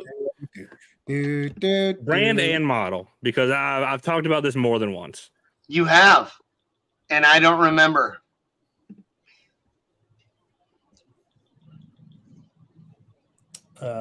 Actually, no, I didn't mention the model earlier whenever Dylan was on. Is that right? Is that wrong? Brady got it. What was it? Kicker comps, bro. It was four. The first ones that I ever paid for. It was first the ones first ones I ever paid for. The ones I ever paid for were the kicker comps. That's the first ones I ever bought with my own money. Four kicker comp 15s that I bought from a dude named Alan Michael Pate. We call him AP. Double stitched, bitch. Double stitched. I don't think I've ever talked about my first set of subs besides that one episode. The fuck? So I don't think Rockford made the RFLs. I thought that was the MTX bullshit, right? Wasn't that the MTX bullshit? Let's just clarify this. The RFL. I think RFL was the MTX piece of shit that never did anything that anybody ever gave a fuck about. I think the RFL was I think it was a Rockford RFL. No way. I think what was the MTX? I mean, it might have been the RFL too. No, the MTX was an RFL for sure. Unless I'm an idiot. I'm not seeing MT. Yeah, you're right. You're right. The RFL was MTX. And let me just tell you, nobody ever even got fucking close to any kind of record of any kind at all. Oh, that reminded me. So we've all seen the picture of the MTX 1,000,000-watt subwoofer, right? The big fucking giant one with Richard Clark and the fucking thing, right? And Mark Eldridge, the 5-foot tall, 6-inch thick cone, 100,000-watt subwoofer that did a 167 with a single forward stroke. Yes. The legendary picture that everybody talks about. They're so glad that they took the one photo because they were like, fuck, we didn't even know. Yeah, hold on, I'm gonna pull it up. Like this was another one of those things. Like the first time Mark told this story, Here, this is it with this is whenever it was built by the Thunder Force. That's what it was back in the day. Yeah. It was before MTX had fucking Thunder series. Yes. Yes. There it is. I've been looking at that picture since I was a fucking teenager, and I'm 48, guys. So 30 fucking plus bigger years. than the one on the right, Drew? What was that? Just make it bigger. The picture on the right, it's gone now. The one where he's sitting on the ground next to it. Oh, YouTube video. What the fuck? What the fuck are you doing? Dude, it's like three pixels. What do you want me to do? That right there. That fucking picture. I've been looking at that fucking thing since a long fucking time ago, guys. They edited the back of it to change what it said. Yeah, I was gonna say, what is How that? gay is that? If you do that shit, you're a fucking piece of shit. What does it say on the back then? Fuck that. Don't even repeat it. Fuck them. Fucking dickbag designs is what it says. Fucking lame. It says the back. So apparently, whoever this is they must have bought it because there's another photo of it with that same logo. So they must have bought it and changed the logo. No, they edited that shit on there. Look at how pixelated and shit his face and the driver looks, and then look how clean the image that logo is. Fuck them. They suck donkey dicks. But it was paid for by MTX when somebody with some intelligence and some ball sack fucking owned MTX. That was built because the SQ guys wanted to mess with the SPO guys and compete with them. When Mark first told that story about how he was involved with building that, I was like, it was another one of those moments. It's just like, man, that's like one of those iconic, like legendary photos. And the dude who was a part of that is in front of my face telling me this story right this second. And the fact that he took the time out of his day over the last year to say that he sees all the awesome stuff I'm doing in SPL and SQ and is proud of me. Boy, let me tell you. Yeah. Let me tell you. Yeah, that fucking means something, man. I'll tell you. Dude. And it's hard sometimes, man. I'll tell you, we just had a little bit of an experience. You know what? The last 2 weeks in a row, I fucking bit my tongue and I on purpose didn't say anything. And I'm going to only say a little bit now. But when we were at Surf City, we were down to participate in whatever the fuck we could. They came around and asked us, hey, do you want to be judged for SQ? And I'm like, obviously, this really isn't an SQ vehicle. They're like, well, would you like to be judged on install? And I was like, yes, fuck yes, that's fine. And we did that with the Soulgasm and the Slam Halen. And then I was like, you know what? That F-250 over there, which is the tow rig that towed the Soulgasm here, that thing's a fucking SQ rig. It sounds fucking fantastic. And we would love to know, what it does. The SQ judges were also who judged install. And they were like, hey, do you want to be judged for install? 4 hours later. Yeah. You were there when I answered that question. Yes. Well, it's like you could be judged or you could just get second if you wanted. Is what the guy said to me. And I was like, is whatever the fuck I'm going against way far and above this that I shouldn't bother? But I would kind of like to know how it stands. Yeah. So maybe you should just judge it anyway, no matter what. And he's like, oh, okay. And lock everything up there. Yeah. And he's like, oh, okay. And then he's like, he asked me a couple questions, and then he did the judging. Well, that was the Slam Halen, and it won. Not that it mattered whether it won or not. But that guy didn't give a fuck. And he had no interest in judging that vehicle. Well, that's a super weird thing to say. And then why does it win? Because it was way above and beyond the vehicle that it was compared to. No, I get it. I understand like in a why. way that it was cheating. That's Almost what in I'm a way saying. that I it was understand fucking why cheating. it Let's was. real quick. But why I would was he say compared that? to 2 other vehicles that were ordinary guys that did their install in their own fucking driveways, and both the other and my vehicle was this vehicle that we got paid to build a lot of money, and I almost felt like I shouldn't have been involved because it wasn't exactly fair to these guys that did very, very nice installs on their own with ordinary guy, not professional car audio guys. This shit was built by Gately Audio with Colt Dunkley and Tyson Lehman and fucking Brett and fucking Anthony and like my team of fucking dudes. It's like fucking cheating. And I like felt a little bad about it in the end. But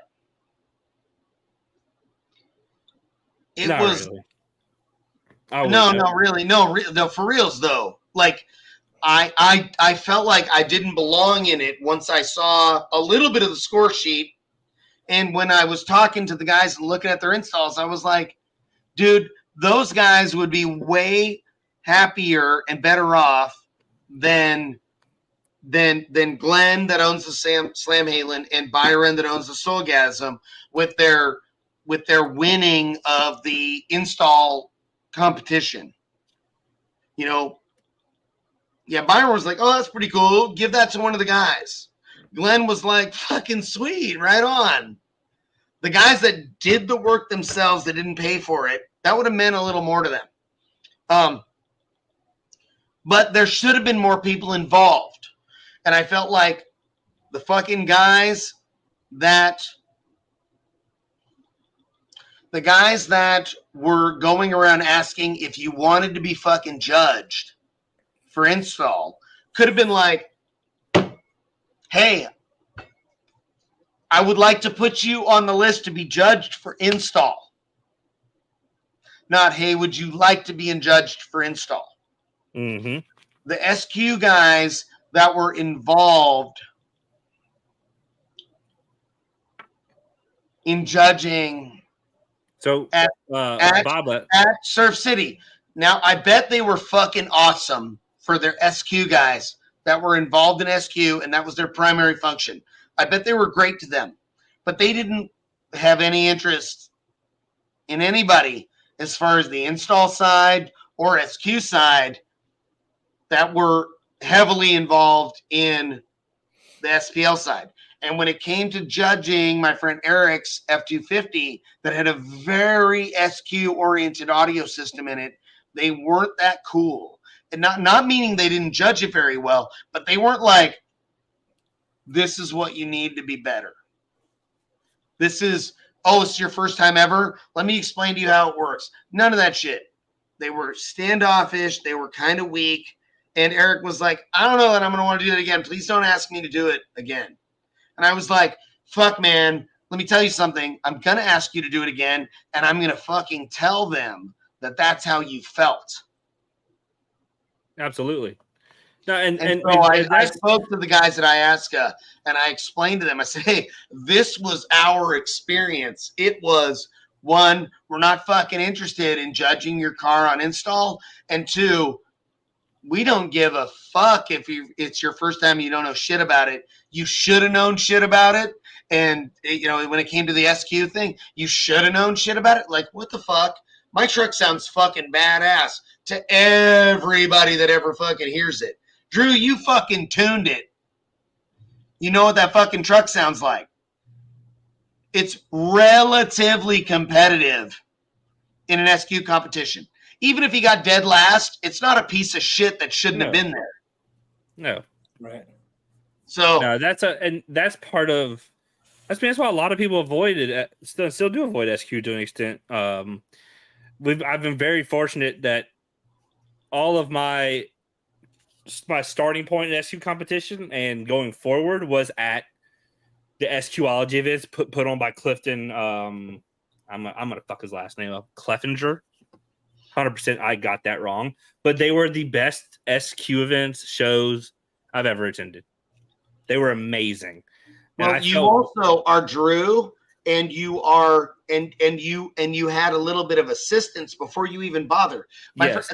Here's the thing. Which I was never I was about to competed in any kind of SQ. I've only heard a half a dozen SQ cars. And when I was like, I'm pushing to be involved, and the vehicle that I fucking built that is on that level of being relatively, maybe sort of kind of competitive is my friend Eric's truck.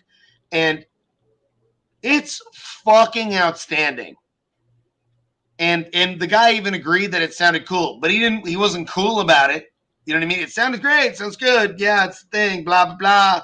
No, but he wasn't welcoming. He wasn't inspiring or even enthusiastic about, right? So that was what my point was. It was like, dude, you could have been like, hey man, you've never done this shit before. This is where this thing can go. This is what I see this thing needs to have to be more competitive. It wasn't any of that shit at all. It was like, all right, you're fucking done. You got judged. You know?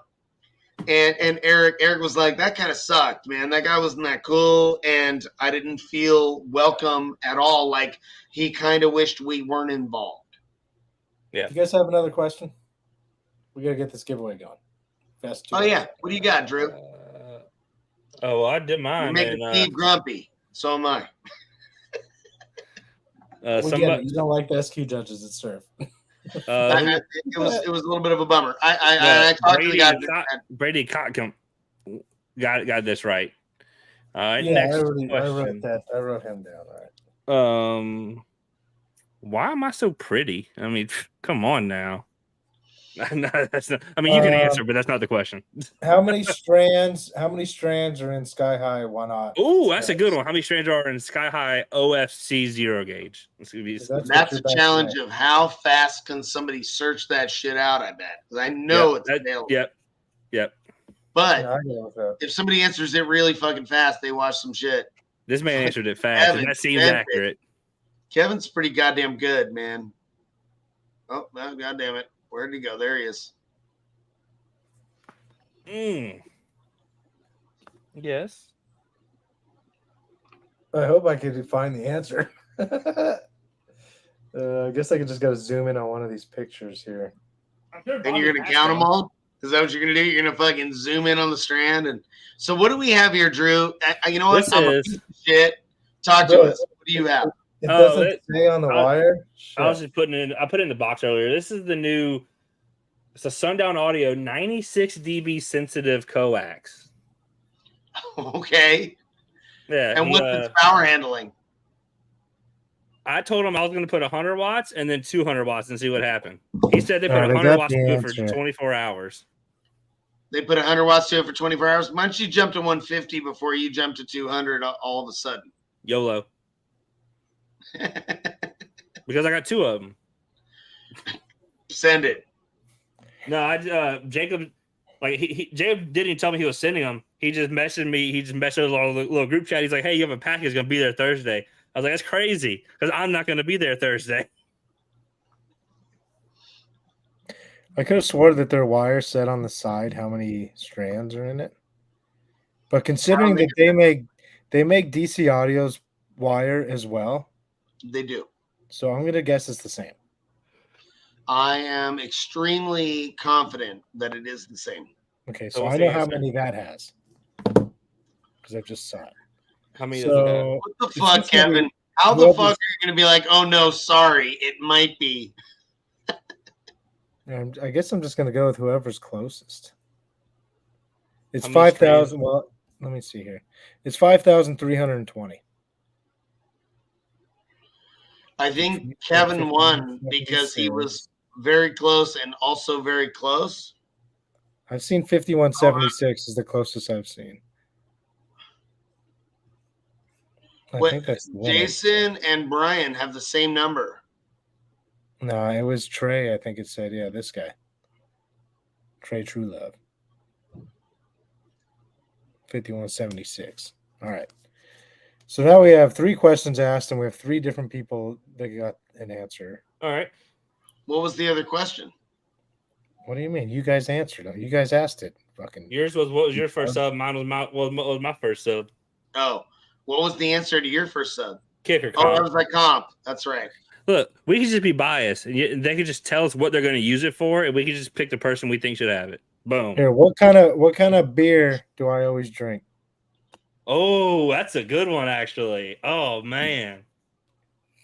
Since I don't have one full in front of me. Oh, I know the answer to that. I feel like I do, but I don't. Oh, man. I only know because we were sharing each other's like beer in the screen earlier, right at the start of the show.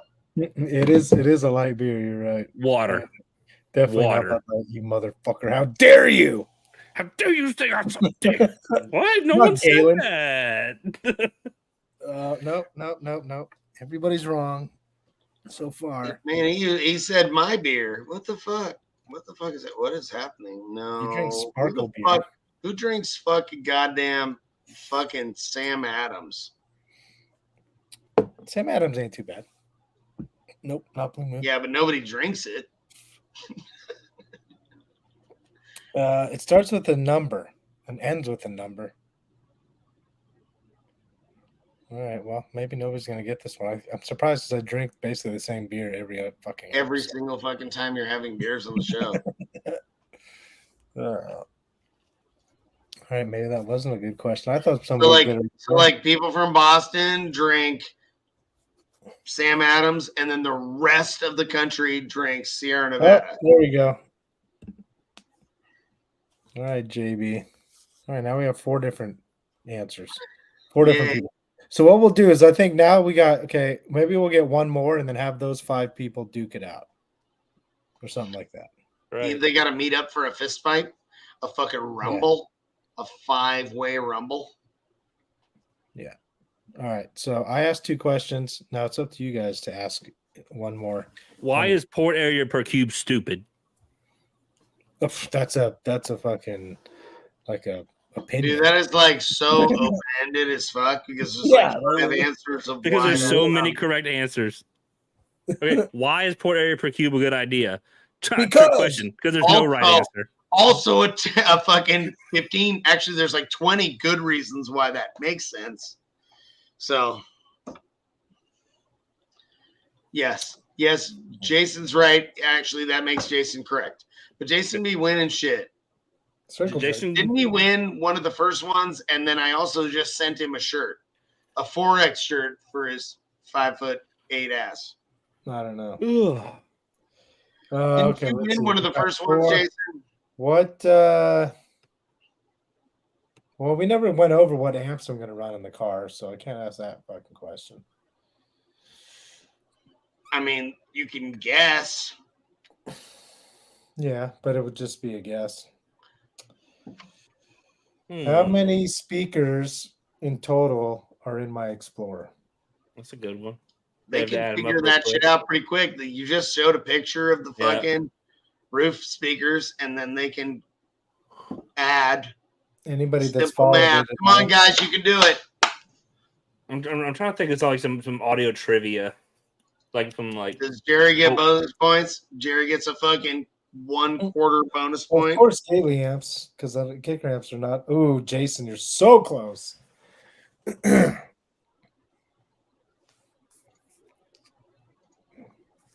Who's gonna be our 5th contestant to go up for the 1-hot? Sky High OFC 1-hot.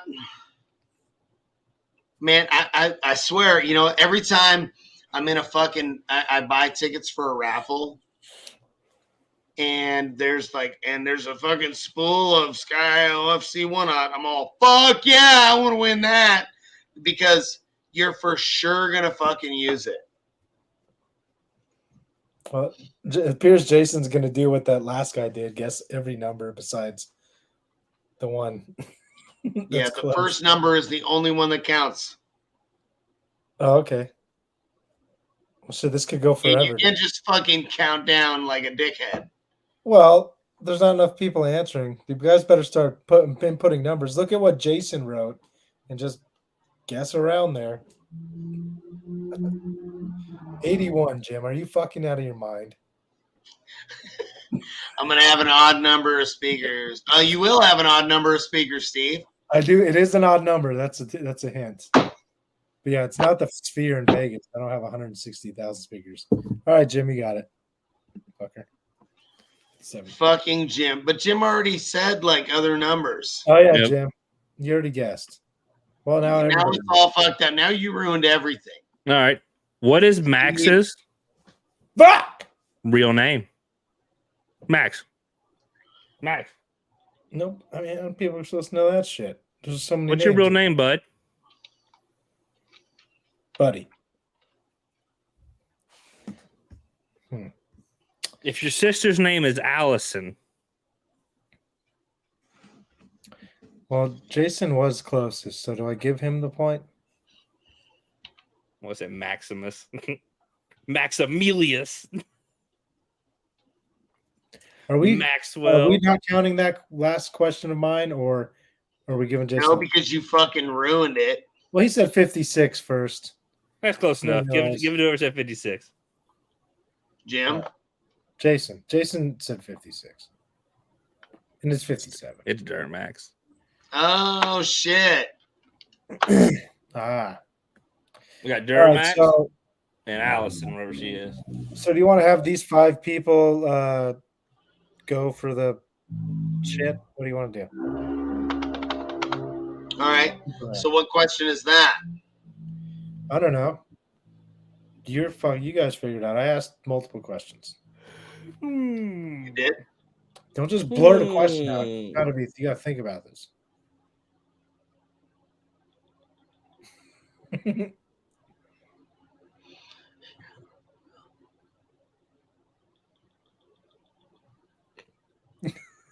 I'm trying to think of like something like old, like let me go dig for a second.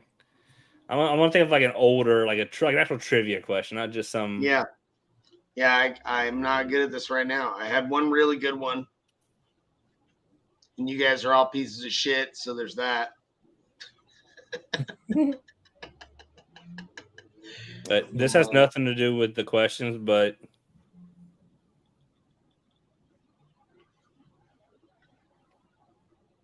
bet y'all won't fight. I'll fight most people unless they're really I will. I mean, like, if I'm afraid that for some reason they might kill me or leave me permanently injured, I'm totally down to fight about anybody.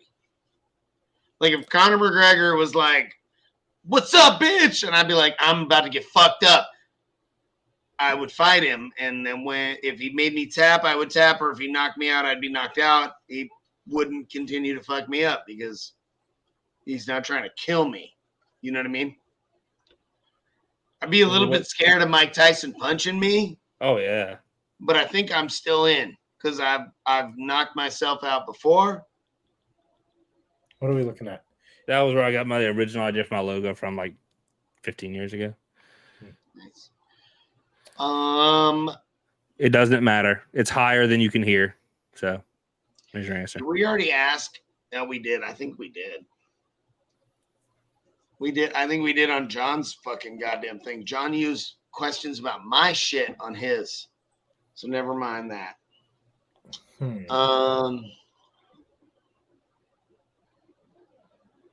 don't have any questions. I can't. What is? All right. This answer could have multiple. This question will have multiple answers. So it's gonna be one of these 5 people. Name a Baton Rouge-based car audio company, not like Bassaholic or a shop, like an actual brand who makes subs, amplifiers, stuff like that. Sheesh. And if you name the oldest one, you get double points. There are multiple answers to this. An audio brand based out of Baton Rouge, Louisiana. Well, Jason said MTI. Is that right? No, Mobile Toys is in Texas. I was going to say Memphis, but that's in Tennessee, right? So Savard is correct. And so is Really? Bazooka. But neither of those guys aren't in the. They're not part of the. They're not none of. Oh well, okay. Which Why is the older? fuck did you guys answer? What is wrong with you? Which is older, Bazooka or Savard? Really? Which is older? Fox isn't Homa. Chill out, bro. Well, this is a 50-50 shot now. So whoever answers, I mean. Oh, how about Personas is correct, but Personas is not car audio. Personas is some good shit though. How about we ask something about maybe we ask them what they're going to use the wire for and pick somebody or do a number or do. I mean, that's what I said earlier. Was Let's do that shit. All right, you five. Let's just be fuckers. biased. Fuck it. Yeah, what are y'all gonna do with the wire? What the fuck are you gonna do with that wire? And if you don't use it for that application, you're fucking dead. We're sending you an invoice. We're sending you a bill. I like that you're fucking dead. That is so much fun. All right, well, hopefully you five know who you are, but you five, come on, phone. You five. Back up a little. Slow as fast. There you go. Townsend. Cockamp. Cotamp. I would pronounce my name Cockamp if my name was Cottamp. All right, well, I didn't read the rest of them because JB's gonna pass. He doesn't need the 1-0. He's got tons. And that's what I would do too, because I have a shit ton of 1-0. You do? Yeah, all from Kicker Holmes. Let's see. What is it? 12 6K salt amps, 3 dual. Are you running Sky High wire? I mean, that would make sense. Yeah, Jason, what the fuck, man? Let's see. Brady, replace my power wire from alt to my in-log bank. The one I have has some chafes. Not good. That's not Nobody good. likes chafing. Chafing sucks. Oh, I mean, that's a pretty good fucking answer, Jason. I can tell, he's not a super skinny guy. Looks kind of bigger like me. I know the chafing's struggle, buddy. Sheesh. So I looked up Savard and Bazooka because I didn't know which was older, to be honest. Bazooka is older. Who are the other two guys that were in this? Brady, okay. Brian, did Brian say anything? He doesn't give a fuck. He's out. He's like, I don't need that wire. Oh, here we go. We've got my PT Cruiser, the Bobby so excited. I talked John, and John was like, give him a gift card. And I was like, man, fuck that, dude. I like it to be a specific item. Let's do a spool of 1-up. Yo, my man's got a PT Cruiser. He gets made fun of on the daily. Trust me, I know. Let's get this man some wire, bro. Yeah, but he gets PT Cruiser, and I got made fun of religiously. He gets points taken away for spelling Gately wrong. Trey's son wants to build his first car. Was Trey an option? Was Trey one of the 5? Trey's one of them, yeah. All right, so I'm between Trey and. That's pretty good, man. The first fucking car is pretty high up there. I'm gonna go with Trey based on that. Obviously, that he's doing with his son, but I'd love if he could post some pictures. Yep. If he does get the role, please post pictures of you guys using the role on your son's install. Like spread the love, so we could get more dads to do this shit with their kids. Even if all you do is the fucking power run, Trey. If you go, we ran the fucking wire, we zip tied it to the fucking frame, we fucking did an appropriate grommet. If you need any questions, if you got any questions about how to run that wire, give us a ring about how we grommet at Gately Audio, things like that. Give us a holler. So we're gonna send him that, Brian. If you need something for that PT Cruiser, message me and I'll get you taken care of, my dude. Yeah, we got you. And actually, any of the 5 who won, besides Jason, because you rich as hell, bro. No, I'm kidding, bro. If y'all need something, let us know. But yeah, we're gonna send that wire to Trey. If my dude with the PT Cruiser needs something, dude, I had a PT Cruiser. That's a soft spot for me. Let me know. I mean, anybody that's rocking a PT Cruiser has a very, very significant soft spot, bro. That's for sure. Bro, Jason over here, have y'all seen some of the trick stuff he's posted about like the doors on that van? Yeah. The whole van's gonna be retarded. It's fucking full, thick as fuck. You know what I like about what Jason can't hide fucking money, Jason. What the fuck? Yeah, Jason, we saw that sundown hat, man. We saw that sundown hat. We saw that fucking sundown hat, Jason. Oh my god. All right, we're all just talking over each other. I'm good. What, Steve? Sorry, man. What'd you say? Nothing. It's all good. No, say it. We're 10 minutes past 2 hours. I'm ready to go get some food, so I'm good. You guys are good. I'm good. I'm hungry as fuck. I want to go home too. Yep. All right, cool. Well, all right, kids. I fucking love you, Steve. Triple fucking stack, thick ass monster magnets, not just some bullshit, not little scrawny pussy ass magnets. And this motherfucker's kind of hard to hold on to. I'm gonna drop it on my face. Fuck around. Dope 6.5s on the market. Find me a 6.5 that fucking compares, and I'll make mine better. Fuck it. That's the plan. It's gonna be loud. I can't wait. Oh my god, I did something. Do you want to turn on sticky keys? Shit, my keys are hella sticky, bitch. What you know? Yes. All right. All right, boys. Fix your fucking engine noise. Quit fucking around. Hide your fucking screws. Blah, blah, blah. Be nice to people. Trey, message all three of us, and somebody's going to get you taken care of. Yeah, we got this shit. A minute. Yes. All right, boys. Have a good night.